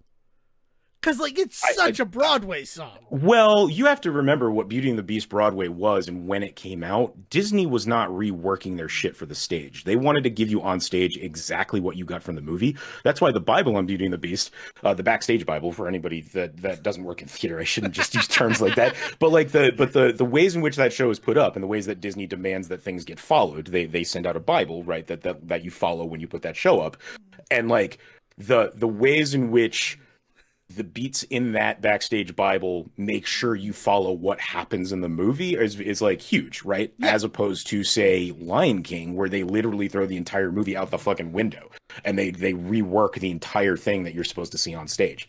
Yeah, because Disney Broadway starts with Beauty and the Beast. Mm-hmm. And so there's that whole thing. But then why add the, like, Maison de Lune song? They added material to it. I don't know what to tell you, man. I honestly didn't notice any of this stuff that you're talking about and just took it in as the celebration of the movie. See, so. and there's the thing. I think this is the last time I celebrate Beauty and the Beast. Is going to be the end of this little detour back to Beauty and the Beast from last week. Is the fact that, like, now that I've experienced it every possible way, I mean, like, I've done the show and all of that. It's one of those unfortunate things where, like, having worked on the show in college, it really did change my perception of the work. And I think it's why, like, the 2017 was harder for me to, like, get really invested in. But again, I wanted to do it. And then I was so invested in this one until, like, some of the weird moments in it where I'm just like, why do I have to see behind the curtain while I'm watching it from the front? Why am I seeing the behind the scene decisions? And it's just the fact that, like, because I've read that Bible. That Bible you're talking about, I've read that Bible. I've studied that Bible. So, like, it's hard for me to divorce it. It's like the same reason why I can't watch reality TV after having been on a Millionaire. My parents, who are tangentially related to this sort of stuff because I was in it, so they're like aware of it somehow, but they were never huge like theater people and stuff like that.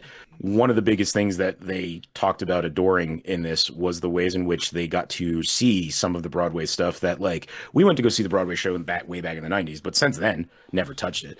Also, we never saw the movie. Like, none of us ever really saw the 2017 remake movie. So, like, the ways in which that stuff was celebrated in this as well was actually cool to see because I was not aware of some of this stuff.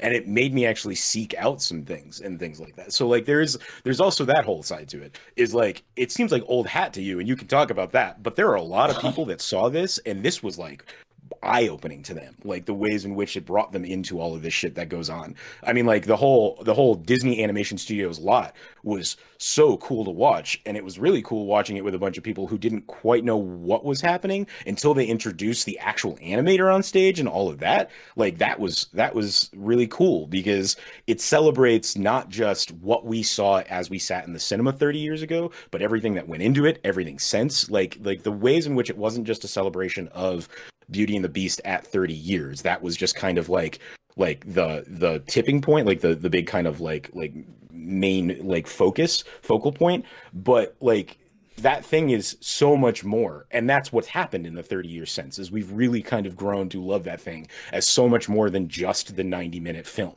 Right. And if you're not on board for celebrating all of it, then that's just not the party for you.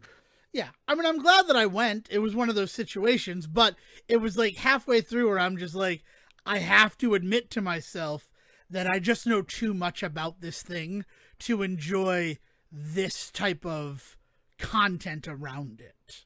Does that make sense? Where like I'm missing the forest for the trees. Yeah, and that's me. And it's totally me. I will admit. I mean, yeah. You also have not liked anything from Disney in the last like 20 years, so that's also the other side of it. Is I wonder if you've just really been turned off of Disney in general. Like even talking about Evermore as a song and how much you disliked it because it felt like it was this new thing that was too different, and like it just sounds like maybe it's just Disney in general you're just not on board with. I mean, I just didn't like Big Hero 6. You say like 20 years. I don't know. I've enjoyed other stuff. There's been a lot besides Big Hero 6. Like, you didn't like Inside Out. I didn't like Inside Out, but I consider that Pixar, not Disney. You also took a huge issue with Moana and the music in that. True, you that's had true. an That's a entire good episode point. dedicated to not That's liking very that. true. Not liking Frozen or Frozen 2 in any way. I liked Frozen 2 a lot. Frozen, I didn't enjoy. Frozen didn't connect with me. I will admit that right there. But Frozen 2 was excellent. I loved Frozen 2. Okay, you got a good point. I have a complicated relationship with the material that comes from Disney.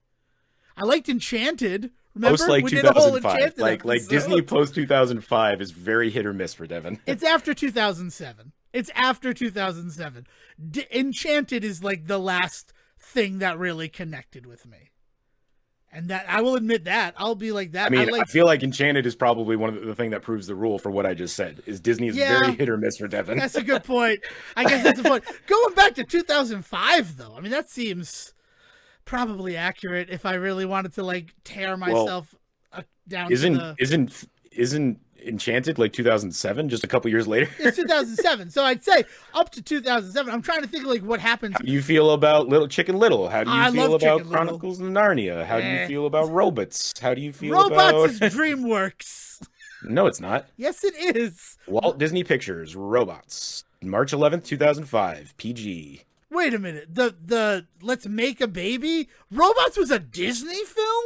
Wait. Let's look into this because I would bet that it was probably a Blue Sky film that Disney now they have. Well, and remember, the reason that Disney now owns it is because they've actually been financially invested in Blue Sky since its creation. So Fox has always kind of owed Disney for their animation studio, and so that's why. Yes, it is a 20th Century Fox picture. Its IMAX version, though, was released by Walt Disney in 2005 because Disney paid for the IMAX print of it. Again, they've been so it is technically a Fox film. So I won't force you to make a judgment on Robots. Although I don't know why. Because like if you liked it, it would only prove you right. It would prove both of us right. I like Princess and the Frog. When was Princess and the Frog? I feel like that's 2009, maybe.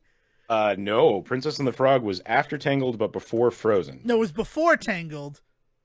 Princess and the Frog happened before Tangled. When did Tangled happen? 2010.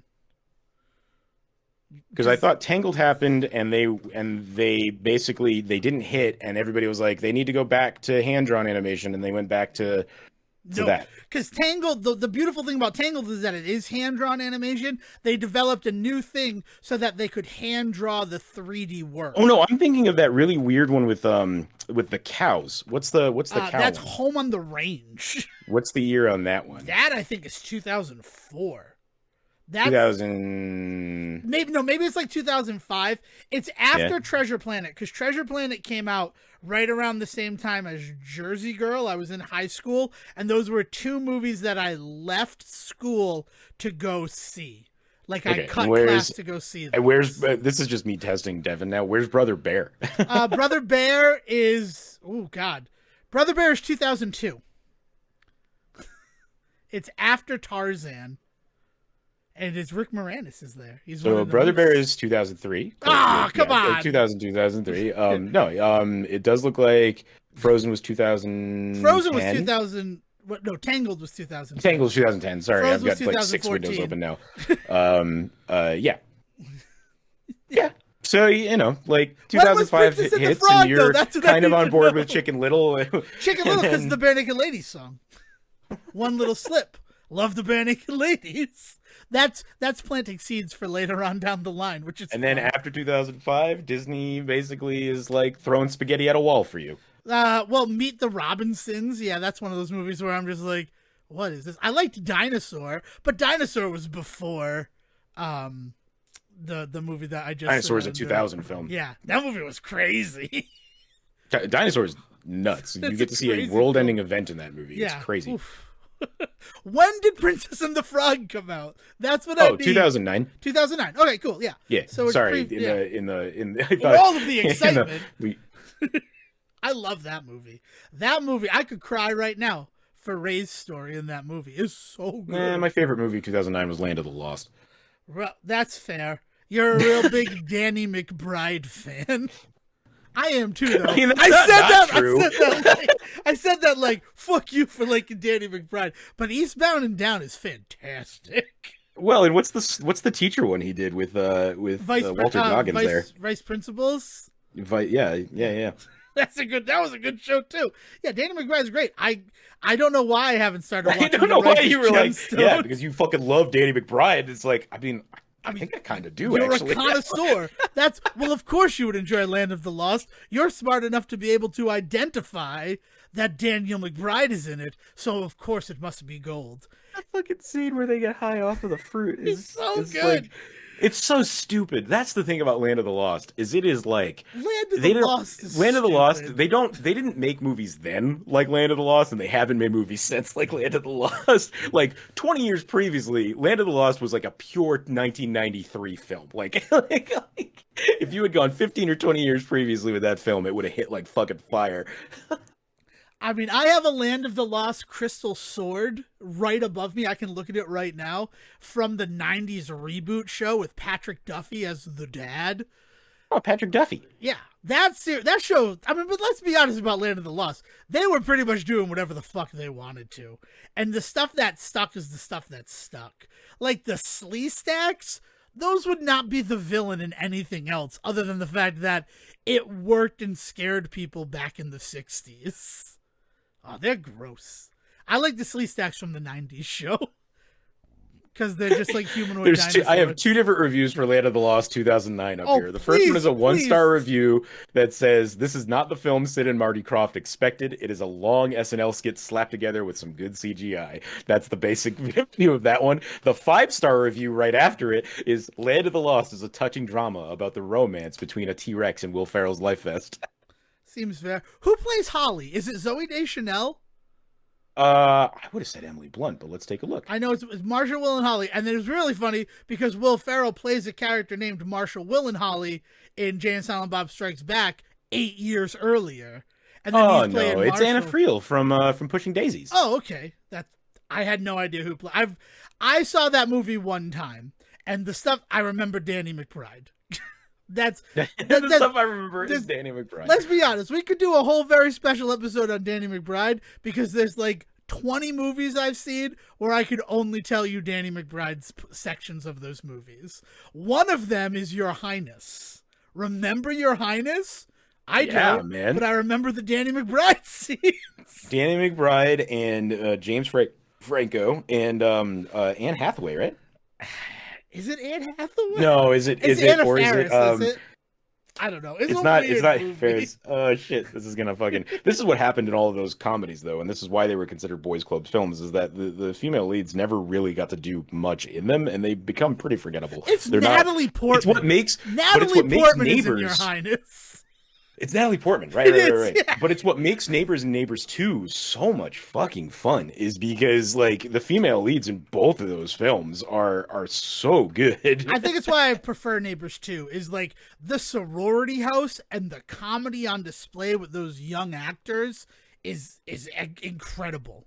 Incredible stuff on display in that movie. Man. Yeah. Well, and Rose Byrne cuts her teeth with those guys doing the fucking not Katy Perry role in Get Him to the Greek, which I love. Yeah. And so then she goes on to be the wife in Neighbors, and she's fantastic in those movies. Remember when we didn't know who Rose Byrne was, and then Damages just came along out of nowhere? Damages, yeah, Damages just kind of blew everybody away. Yeah. Okay, so you've accomplished a lot this week. You have half an hour to share some of it. If you'd like. Great. Fantastic.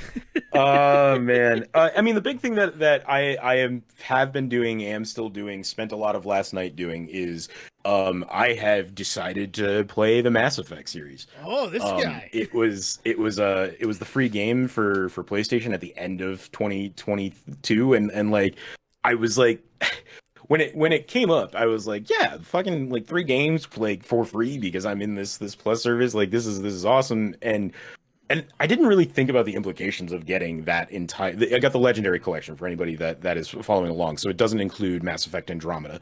Just to make sure the math is all out there. What is Mass Effect Andromeda? There's a Mass Effect Andromeda is a 4th Mass Effect game I'm just acting like the people who say that there's no Sonic the Hedgehog 4. The No, bit did no, not Mass land. Effect Andromeda was pretty well received because it was a lot of back to basics compared to Mass Effect 3. It's a lot more like choice-based, character-based stuff, not as much action.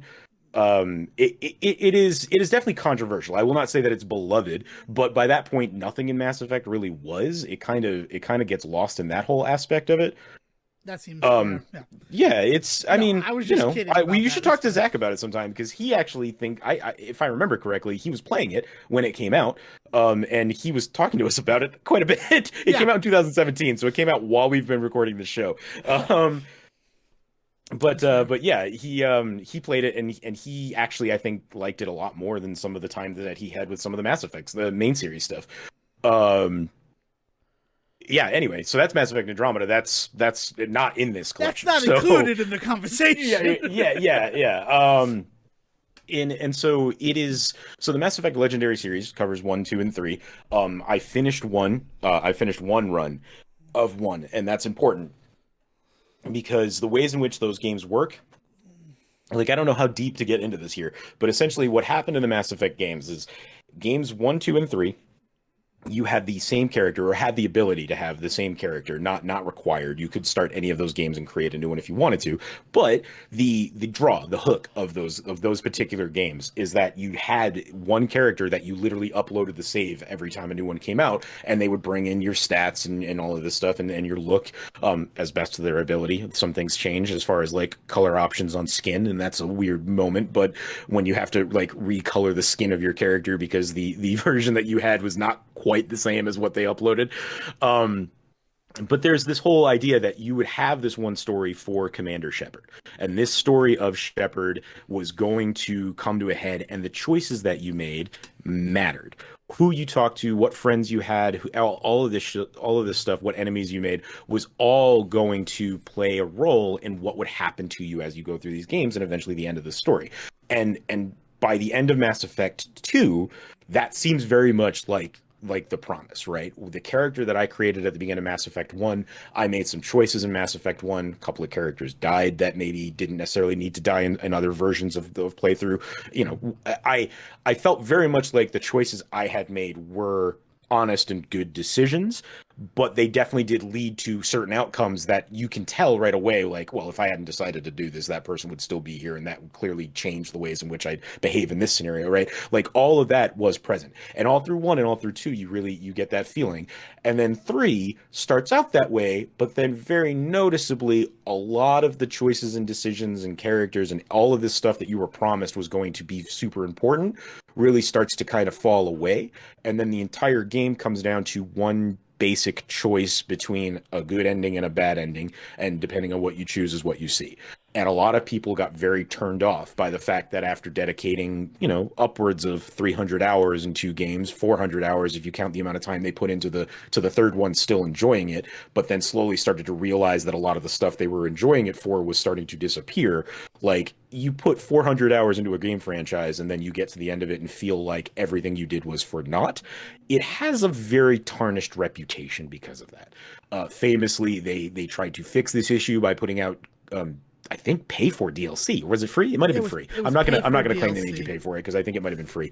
But they put out DLC to try and retroactively tweak the ending. I won't even say change it. At the time, they acted like it was going to change everything, but if you actually play with it, as the changes that you see are pretty minuscule. It's really just more about like word choice than it is about like actually changing the actions that take place. They just don't talk about it as specifically.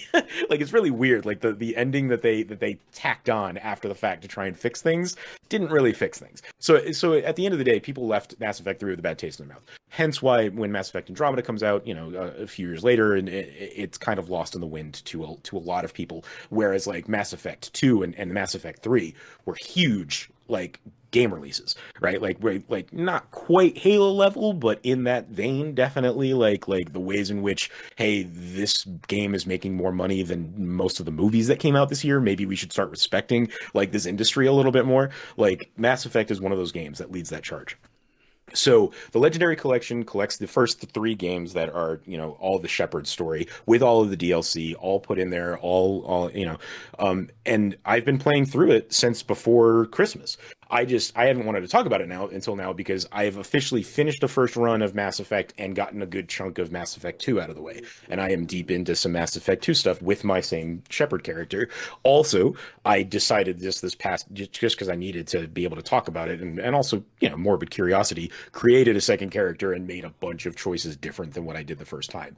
And so I don't know if I've talked about this before, but the way that I generally play games the first time, I inevitably always end up finding myself down the quote unquote good path.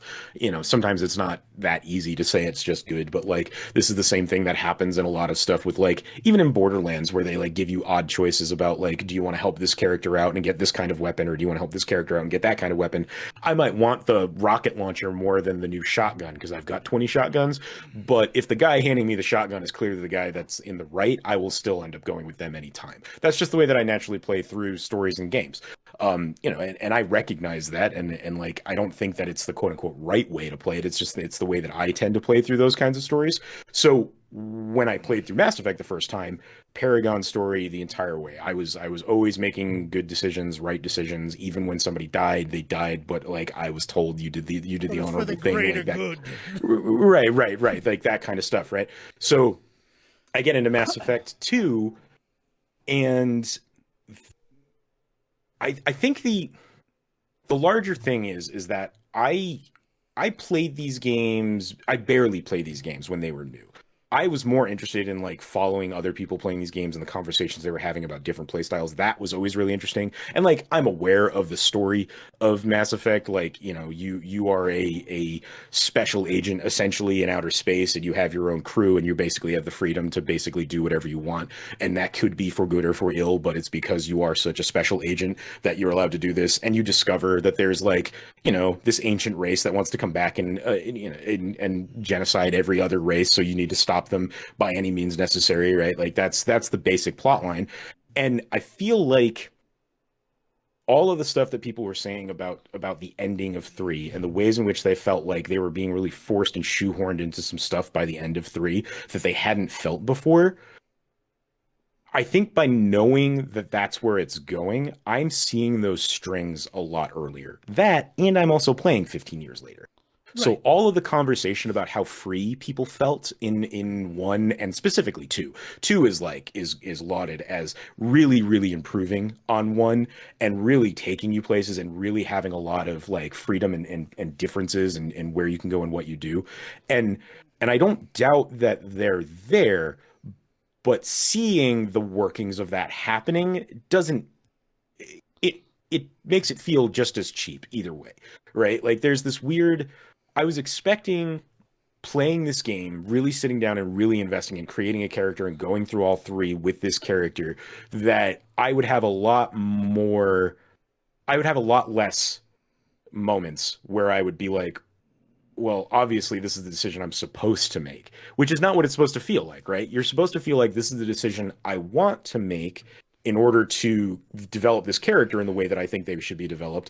And then if I get to the end and find out that I was the bad person, like that's just what happens, right? And there are games that make me feel that way, and I'd been kind of led to believe that that's what Mass Effect 1 and 2 would do. It wasn't until 3 that you would really start to feel like you're just going through the motions, but there's definitely some stuff in 1 and 2 where I feel like that, and in 2 it really feels like that because I played this good guy character in the first one, and then spoiler alert for the way that Mass Effect 2 opens, literally the first 10 minutes of that game, your character gets killed and then brought back to life, and in that you end up in this position where all of the good things that you did, it's not that they don't matter, it's that it feels almost like, What was the point? well, it almost feels like I don't have to, like they've basically given me permission to completely change my character if I want to, And in that, it feels like, what is the point, right? Yeah. Like, hey, by the way, just because you were a good guy all last game, you don't have to keep doing that. And it's like, well, no, if that's the way that I've built this character, I want them to continue to be this way. You've killed this character, rebuilt them, put a 2 year time gap between that event of me being killed and then brought back to life. And so now here I am, basically in this whole new universe that is completely different from anything I've ever experienced before, with a character that has none of their friends that they wanted from before. And yeah, I get the impression that I can go back to that if I want, but now I'm sitting in this place where it's just like, you don't have to do that though. And it's just like, are you trying to tell me not to? Are you encouraging me not to? Like, what am I supposed to feel here? Like, the drive to keep playing my character in the way that I did in that first game has been completely removed, which feels kind of counter to the whole point of the thing, That right? feels like awesome storytelling to me personally, because what, and again, I've never played these games. I have no idea there. But Sejohn, you died. So you coming back and being So, so, disenfranchised, so like that why? makes But I'm sense not to me. disenfranchised. That's just it. If Yeah. you die in a heroic act and you come back and they say to you, "Hey, you want to continue to be a hero? Keep going that way." But now that you've died and come back, you know you have the ability to be an asshole if you want to. And it's like, well, I had the ability at any time to be an asshole. This didn't change anything. True. Like that. True. That's So like fair. that doesn't change anything. I guess it's more the fact to me is the fact that if you did decide, like, look at this, all your heroics and all it got you was killed, if your response to that would be like, I'm not going to be the Boy Scout anymore, like, that would make sense. And I think Yeah. that And they're trying to heavy handedly indicate that to you. well, and that's what I mean Yeah. is that that choice is clearly there. That is clearly what they want me to feel, but it is ham-fisted to like subtlety is not like on the docket for these games, and that is something that I think that 15 years ago when people were playing these games, I think it was. Like I think people felt like there was a subtle hand guiding them and they really felt quote unquote in control. And I don't feel in control while I'm playing this game. And maybe that's because something in the last decade and a half has come out and done this better. I don't know what that is. I'm not pointing to anything in particular, right? But I think of the first time that I played Fallout New Vegas. Hmm. And I truly do feel that by the time I got to the end of that, there were choices I wish I hadn't made, but in the moment when I made them, I felt like I was making the right thing. So Yeah. when that game ends, it gives you kind of this rundown of all of the things that you didn't and didn't do. Like they point out, like you ran into the super mutants, but you never made any effort to become friends with them, so you learned nothing. And I was just like, oh man, was there more I could have done with them? And then I looked into it and realized there's an entire like quarter of that game where you could actually do a ton of stuff with the super mutants. You could get into their society, you could get companions from them, you could have an entire world like where all you did was focus on them. Eventually you'd have to get back to some of the other stuff in the wastes, but there was this entire portion of that game that I never touched because of some choices that I made very early on with some very early interactions with those characters that cut that off completely. But the game never indicated to me that I was doing that.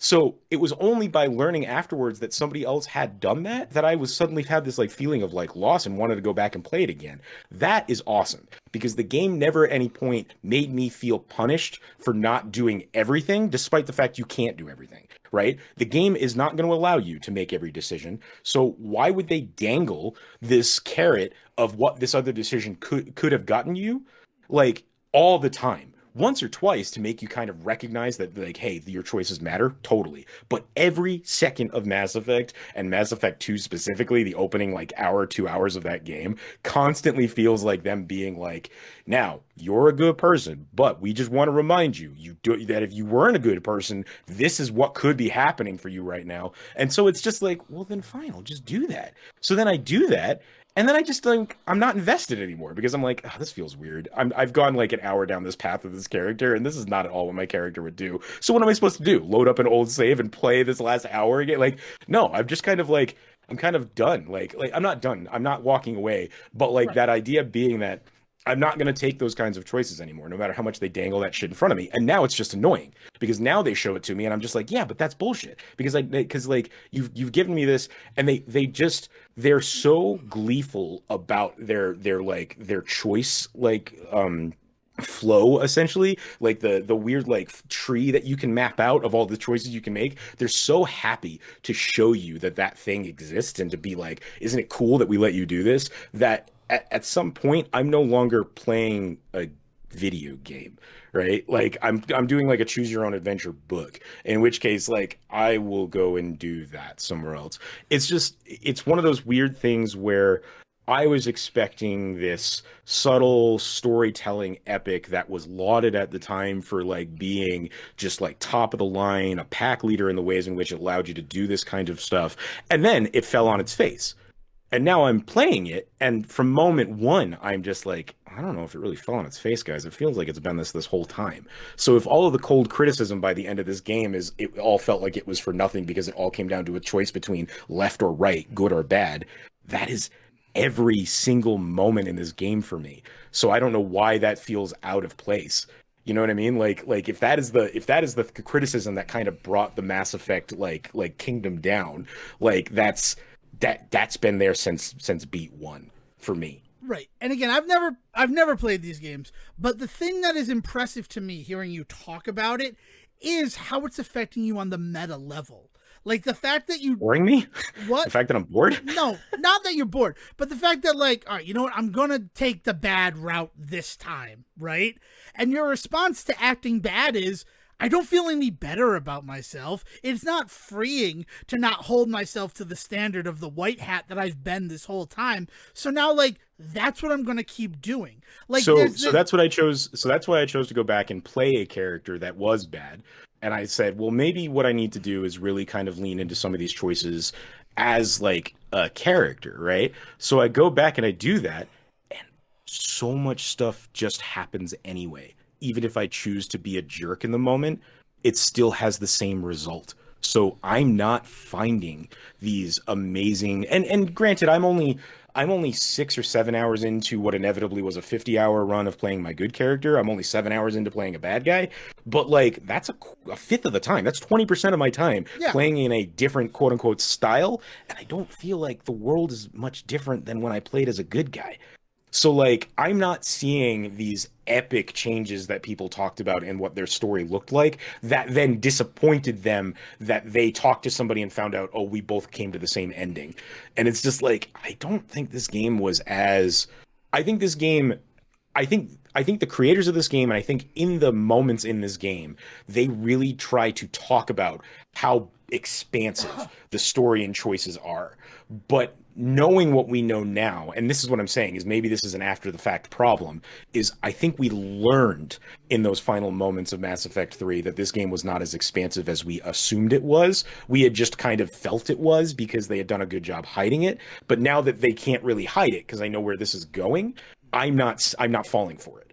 And because I'm not falling for it, the games are not working as well as they would have a decade and a half ago. it's also sort of the big example of a commercial success of a game with choices, because choices has existed in games for a long time. The quote good path bad path has been there, but Mass Effect was one where like you stick by them. And I think where the other issue with it is, again, I've not played this game, this is all based on what I've seen from it, is people finished Mass Effect and they didn't go back and play it. So it was a small minority who would go back and play it the way that you're playing it right now, doing the bad choices. And because those people were like almost non-existent, their voices were drowned out by all of the people who enjoyed, oh my God, look at what my choices mean. Because there have to have been people who replayed that first game to Yeah, be but I mean, mad. like, we have to, we Yeah. also have to take a moment to double check, like, the privilege here of I'm playing this game, first of all, for free. I Yep. have all three games at once. I'm not waiting, like, years between. Also, on top of that, I have the time to not only play three games, but then go back and replay them as a different character. Not everybody has that time, ability, or care to. So, like, that's also definitely part of it. What you're saying is definitely true. I don't think that that's a knock against anybody that didn't do that. Well, I don't think it's that they didn't care to or didn't want no, to. no, no. That's I not generally what I was feel like a trying to lot of do the at all. times. I was not trying No, to no, no. knock Yeah, anybody. no. I was just trying Yeah, to explain how the cultural perception and would have been formed and shaped. I think that EA and BioWare and whoever is involved at the time of selling this game, pitching this game, takes advantage of that in an Yes. unfair way and really kind of pushes this whole concept on players and to the point where it starts to feel like if you don't buy in, if you don't buy into this, if you don't try this, if you don't play this game, if you don't dedicate all your free time to doing this thing, you start to feel like you're not a quote unquote capital G gamer, right? And like it's a really early example of that.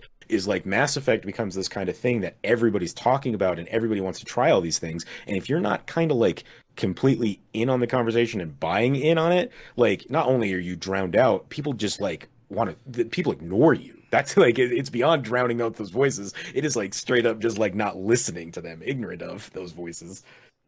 Yeah. And wasn't it also one of these games where like the first game was on only Xbox and then the sequel was on PlayStation?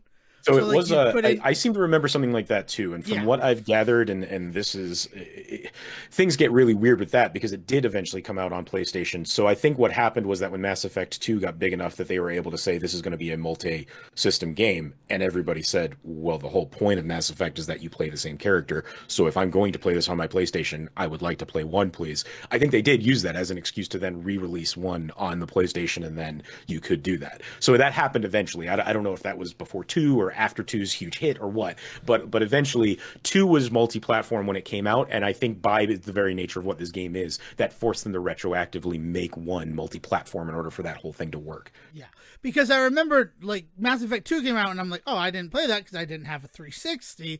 And then it's like, well, I don't want to play the sequel, especially it's this big continual thing that's supposed to happen. That's what everybody's talking about. So then when one finally came along, I'm like, you know, I'm good. There was, this could have worked for me and it just didn't. So that's why I left it in the past. Maybe I'll look into it. I mean, but you want to talk about choices, right? And I mean, I'll announce it here. It's going to be no surprise to anybody. My game of 2022 was Infernax. It's another one that has the choice system. The choices are pretty easy to figure out what is the right choice and what is the wrong choice, What especially is the when. price of a wrong choice in that scenario, just out of curiosity? So, I mean, that's the cool thing about that game is that eventually, if you make enough wrong choices, you become corrupted and you're no longer like a paladin. You become a straight up like demon knight. So instead of using like a mace, you use an actual sword. You become weirdly stronger if you go evil. What happens with the narrative, though? Just out of curiosity. Narrative wise, rather than working for the church, you work for the satanic church. Like it's like there are other factions in that game. So it's this interesting thing. Like you also sort of make the game harder for if you're evil. Like if you break the seawall, that means you don't have access to one of the towns. Like it's really cool how choice affects it. But because of the fact, like by the very nature of that game, that like as soon as you finish a good run, you should want to go and play the bad run. But I will say this, right? Because you talk about Mass Effect, it all feels like it comes to the same sort of conclusion at the end. When you do the good run, if you go pure good, right, or pure evil, it's a different final boss for those two fights. Yeah. Where when you're pure good, you go and you fight Baphomet in hell, and you know there's your story. And if you go pure evil, by the end of it, you have leathery wings, and you do a shmup section against a Cthulhu style demon with like the tentacles and everything. And it's a different thing where you become the ruler of hell in the one, or you save the world of man in the other one. Yeah, and I do feel like there's definitely different endings. Like, and so I'm gonna keep playing through with both characters just to kind of see where things land. At least the first game, I'm gonna get through with my second character. I'm gonna try and finish out the trilogy with my actual character that I've been really good behind because I do feel like there is some stuff in that regard, but it's not hitting yet and not enough. Like line deliveries are exactly the same depending on like, so somebody is just like, I don't know where this guy is, and you have the ability to say, oh come on, how about I give you a few credits to tell me, or you have the ability to say, I will shoot you if you don't tell me. And no matter which of those choices you make, the response is still, all right, fine, here's this guy, right? And like the line deliveries don't change depending on what you chose. So like, why am I like, it doesn't, I'm not rewarded in either way. But in some cases they are. It's just that like, it's like I said, it's not enough and it's not doing anything. at like a larger level to make me to want make you to. want to do it. I get Yeah, it. and again, I'm only even focused on this because of the ways in which this series was so praised for how wild the like choice tree got, and then inevitably criticized because that choice tree was just like truncated. But I actually am getting the feeling that it has not been as varied as people always kind of assumed it was to begin with. And so, like, the ending that you come to actually might be more well earned than anybody ever gave it credit for. Like, I think they shot themselves in the foot by really allowing this narrative to come out that this was a truly open experience where you could do what you wanted, go anywhere you wanted, and make these choices, and things could be entirely different. But, like, at the end of the day, I can't just choose and just to go sit at a bar for 3 years and let the like fucking like invasion happen and destroy everybody. That's not a choice I can make. And I also at the same time can't go directly to the ending and just kill the guy like I can and say like a Breath of the Wild, right? Like I need to wait for certain events to occur and I need to get to certain story beats. And in order to do that, I have to be forced down certain paths sometimes. And it's that very nature of every now and then I find myself in the same exact place I was, no matter what choices I made, I still find myself here where I start to wonder what the point of this entire endeavor is, and it becomes really, really interesting. It's just been wild because like I'm getting to experience this like I said, like 10, 15 years after everybody else, and really kind of getting to take this in, knowing what's coming and knowing what I should and shouldn't be looking for. And that experience has been really cool and really fun. So like I am also having a really good time doing this. It's just also really interesting to me that one of the most definitive gaming news narratives in my lifetime was the rise and fall of Mass Effect because of this kind of like storytelling. Like Mass Effect Andromeda was 2017, and that was highly considered a failure because of the kind of sour taste people had from the Mass Effect series. And it's really kind of the first time that you can kind of point to one of these AAA titles not being able to carry itself anymore. And eventually the same thing would happen with Halo. The same thing would happen with Gears. The same thing would happen like all of these huge AAA titles that everybody around us while we were growing up were like, you need to play. Noticeably, a lot of them Xbox, but like this whole idea of like you need to get in on this. Look at Fallout, right? Like you need to be playing these games. And the fact that like they haven't been able to kind of keep up that fervor 10 years down the line, and I'm starting to understand why. Because it was all kind of just this like this weird vague curtain of like of bullshit that they had kind of put over all of this stuff and sold this shit to us as if it was like this huge like entertainment juggernaut of a thing, when really at the end of the day it was still just this linear path where you just got cool different voice lines depending on what choice you made. Yeah. I mean, let's just talk about something recently here, right? First of all, Infernax, I will rave about it. 9 separate endings. And one of those endings is if you sleep 6 times in a row, then the world ends. Nice. Because See, you weren't there to that's fight. good shit. Like that. That's beautiful. And that is an ending that I just found out about. Because I'm just like, someone's like, there's another ending in Infernax. And like try messing around with the inns. So I just kept sleeping, and then the demons took over because I wasn't there to stop them. And you Right. talk about I can't just sit at the bar and let this happen. Like Infernax is this game. It's such a small game especially in comparison to Mass Effect. I could probably start a game right now and be done within 3 hours. And even then, like the speed run, I think got down to an hour. Well, apparently all you got to do is go find an inn and sleep 6 times. Yeah, You could right. be done Yeah. Oh, you could be done with the game in the first 2 minutes. Yeah. Because you land back in your homeland and you see a crucified body, and when you walk up to it, a monster jumps out, and you can turn around, get back on the boat, and leave. That's another ending. Oh man, see that's one of the beauties of Far Cry 4 that I really fell in love with, was the moment that I realized that I could just literally just sit there in the opening scene of Far Cry 4 and just wait. And if you wait 5 minutes, the big bad greets you, leaves you in a room, says wait a minute, and then leaves. And if you do actually wait for him to come back, he then gives you what you asked for, and then you can just go, and that's the end of the game credits roll. It's like this beautiful moment where it's just like, oh shit, okay. I like the narrative going forward, if I want to keep playing the game, depends on me not listening to him, which is fine. Like that also works narratively. But if you want to, you could totally just wait it out. That kind of shit is hilarious, and I love that. And like that's that in a weird way, because of that, something small like Infernax has this feeling of a larger world than something like Mass Effect. And the thing is like maybe it's just because they are smaller, they are able to get away with that kind of stuff. Like a big AAA game can't really spend too much of its time developing all of this shit, writing scripts for all of these possible endings, having all of these different outcomes, and not having people be able to talk about their shared experience to then like sell that game more. No, thank you. Like as an executive at Microsoft, I'm sure that they were just like, no, we're not going to let you do this. We're not going to let you go as far as you want with this open world. I'm sure that was part of it. Yeah, I mean, there's that human element too. Like to develop a game that has 75 different endings in like a 3D rendered space would require so many man hours that it would just Right. become counterintuitive. The game would never release because you're constantly doing that.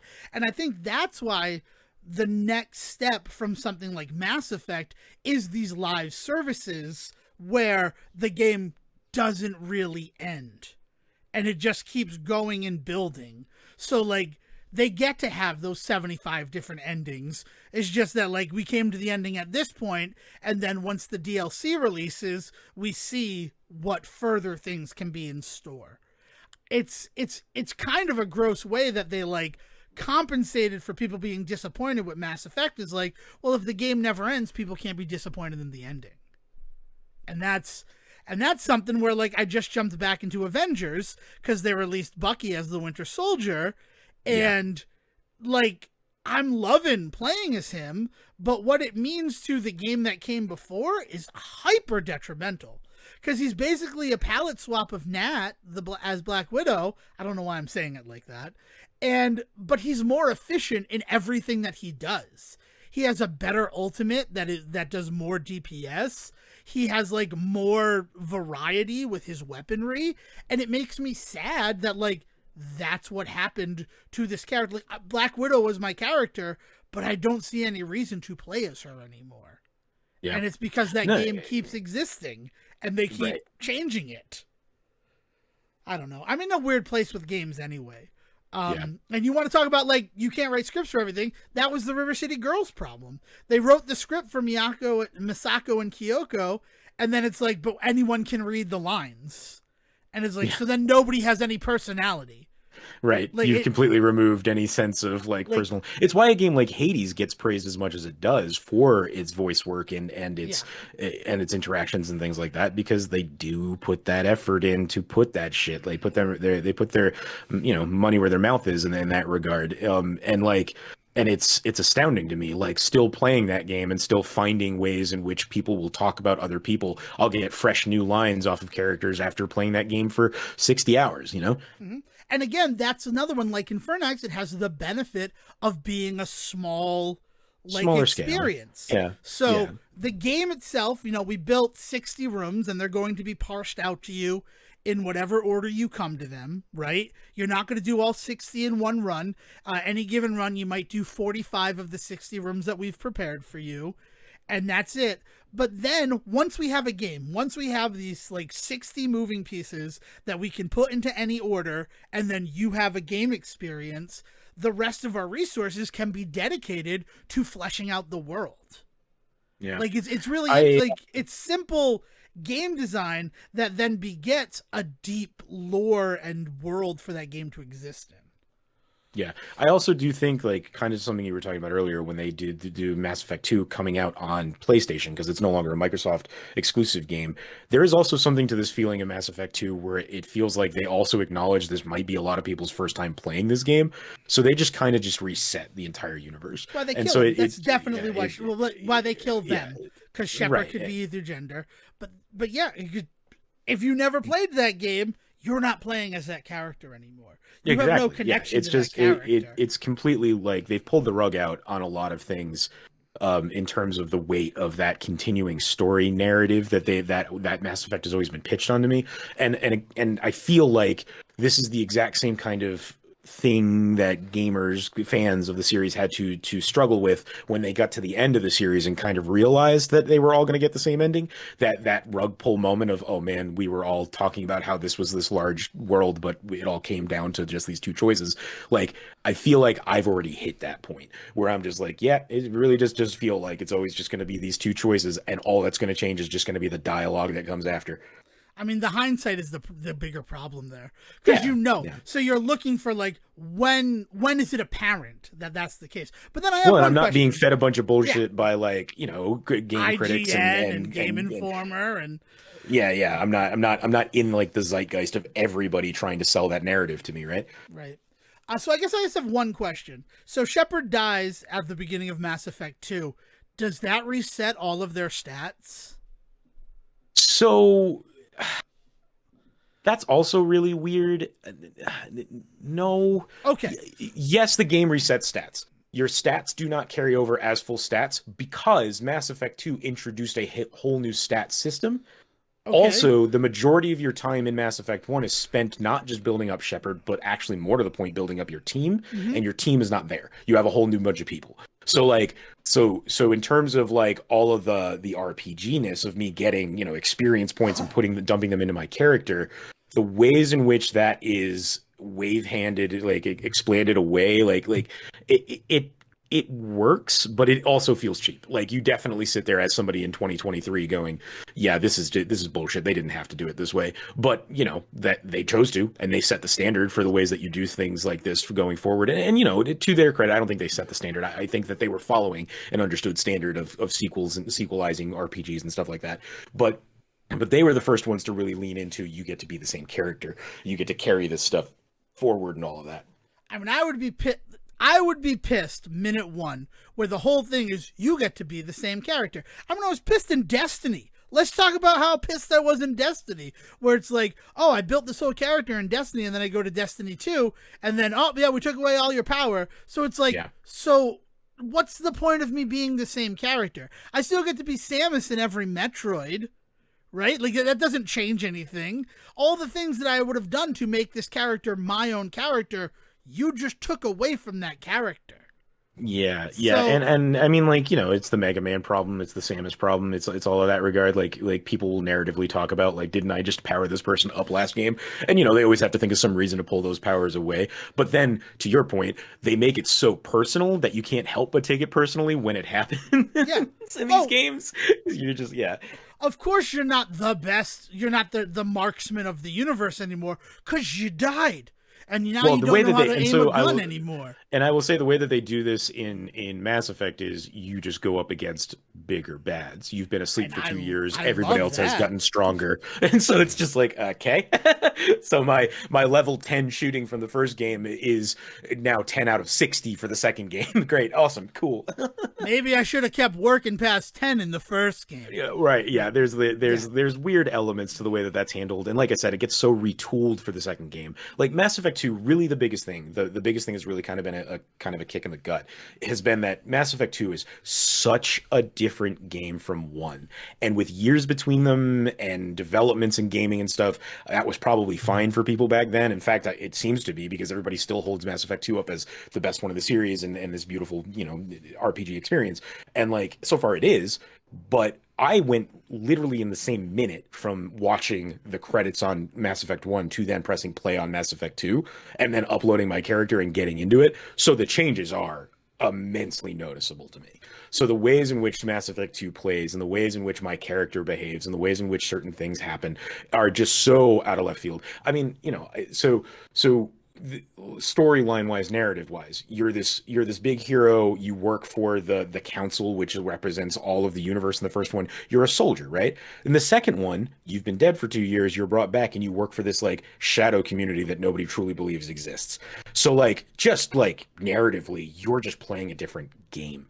You're not the soldier hero that is either making good choices or bad choices, and that's going to reflect on the human race as a population in the world. Like that whole machismo, like I want to say like American nationalist, because that's definitely what's on display, is like, you are the quote unquote, there's so much not racism in these games. You're a human, so you're kind of looked down upon by the rest of the universe because you guys are brash and like guns. lo and behold, and you have to go out and prove them either right or wrong depending on what your actions are. And people will, will say things a little differently depending on what you choose. In the second game, humans have now been around for longer. They're more integrated in. People definitely still have their feelings about them, but like you no longer have to play the representative for the human race, and so you're no longer in that position where like the choices you make are going to have rippling effects. They're not going to have obvious rippling effects for the entire world of Mass Effect. So much of what I did in the first game felt like every choice I was making wasn't important to just me, but was important to everything going on around me. In Mass Effect 2, after playing for 10 hours, I feel like everything I've done so far, it's okay because I'm just going to move a planet over and nobody's going to remember me. I mean, that's the best part about the galaxy, right? You go to a new planet, you're a new person. Right. Well, and so two is embracing that. One so adamantly rejected that idea. Like you could get to a planet three days from now, but you will find out that they know everything about you that you did on that last planet because I don't know, some fucking messenger canary got there 2 days before you. I don't know how the hell they know. They just know these things, right? And it's not great. I don't love it. So I do love the idea in two that the places you go sometimes they won't recognize you. That's awesome. That feels more real. However, it does kind of go against a lot of the shit that happened in one. So like there is this weird balance that they are not quite striking of like making a better game, but also still staying true to some of the promises they made in the first game. Because that's the other side of it too, is like we're not talking about just one game that people are disappointed in the ending of. We're talking about three over time. But now I'm in a position where I kind of get to play it as one game. So that's the other side of all of this is I also have these weird feelings because I feel like I'm sitting down for one gaming experience, which is not what people were feeling when they were playing these games individually. True. That's a very good point. I don't know. I'm excited to hear more about your Mass Effect journey as you continue along down it.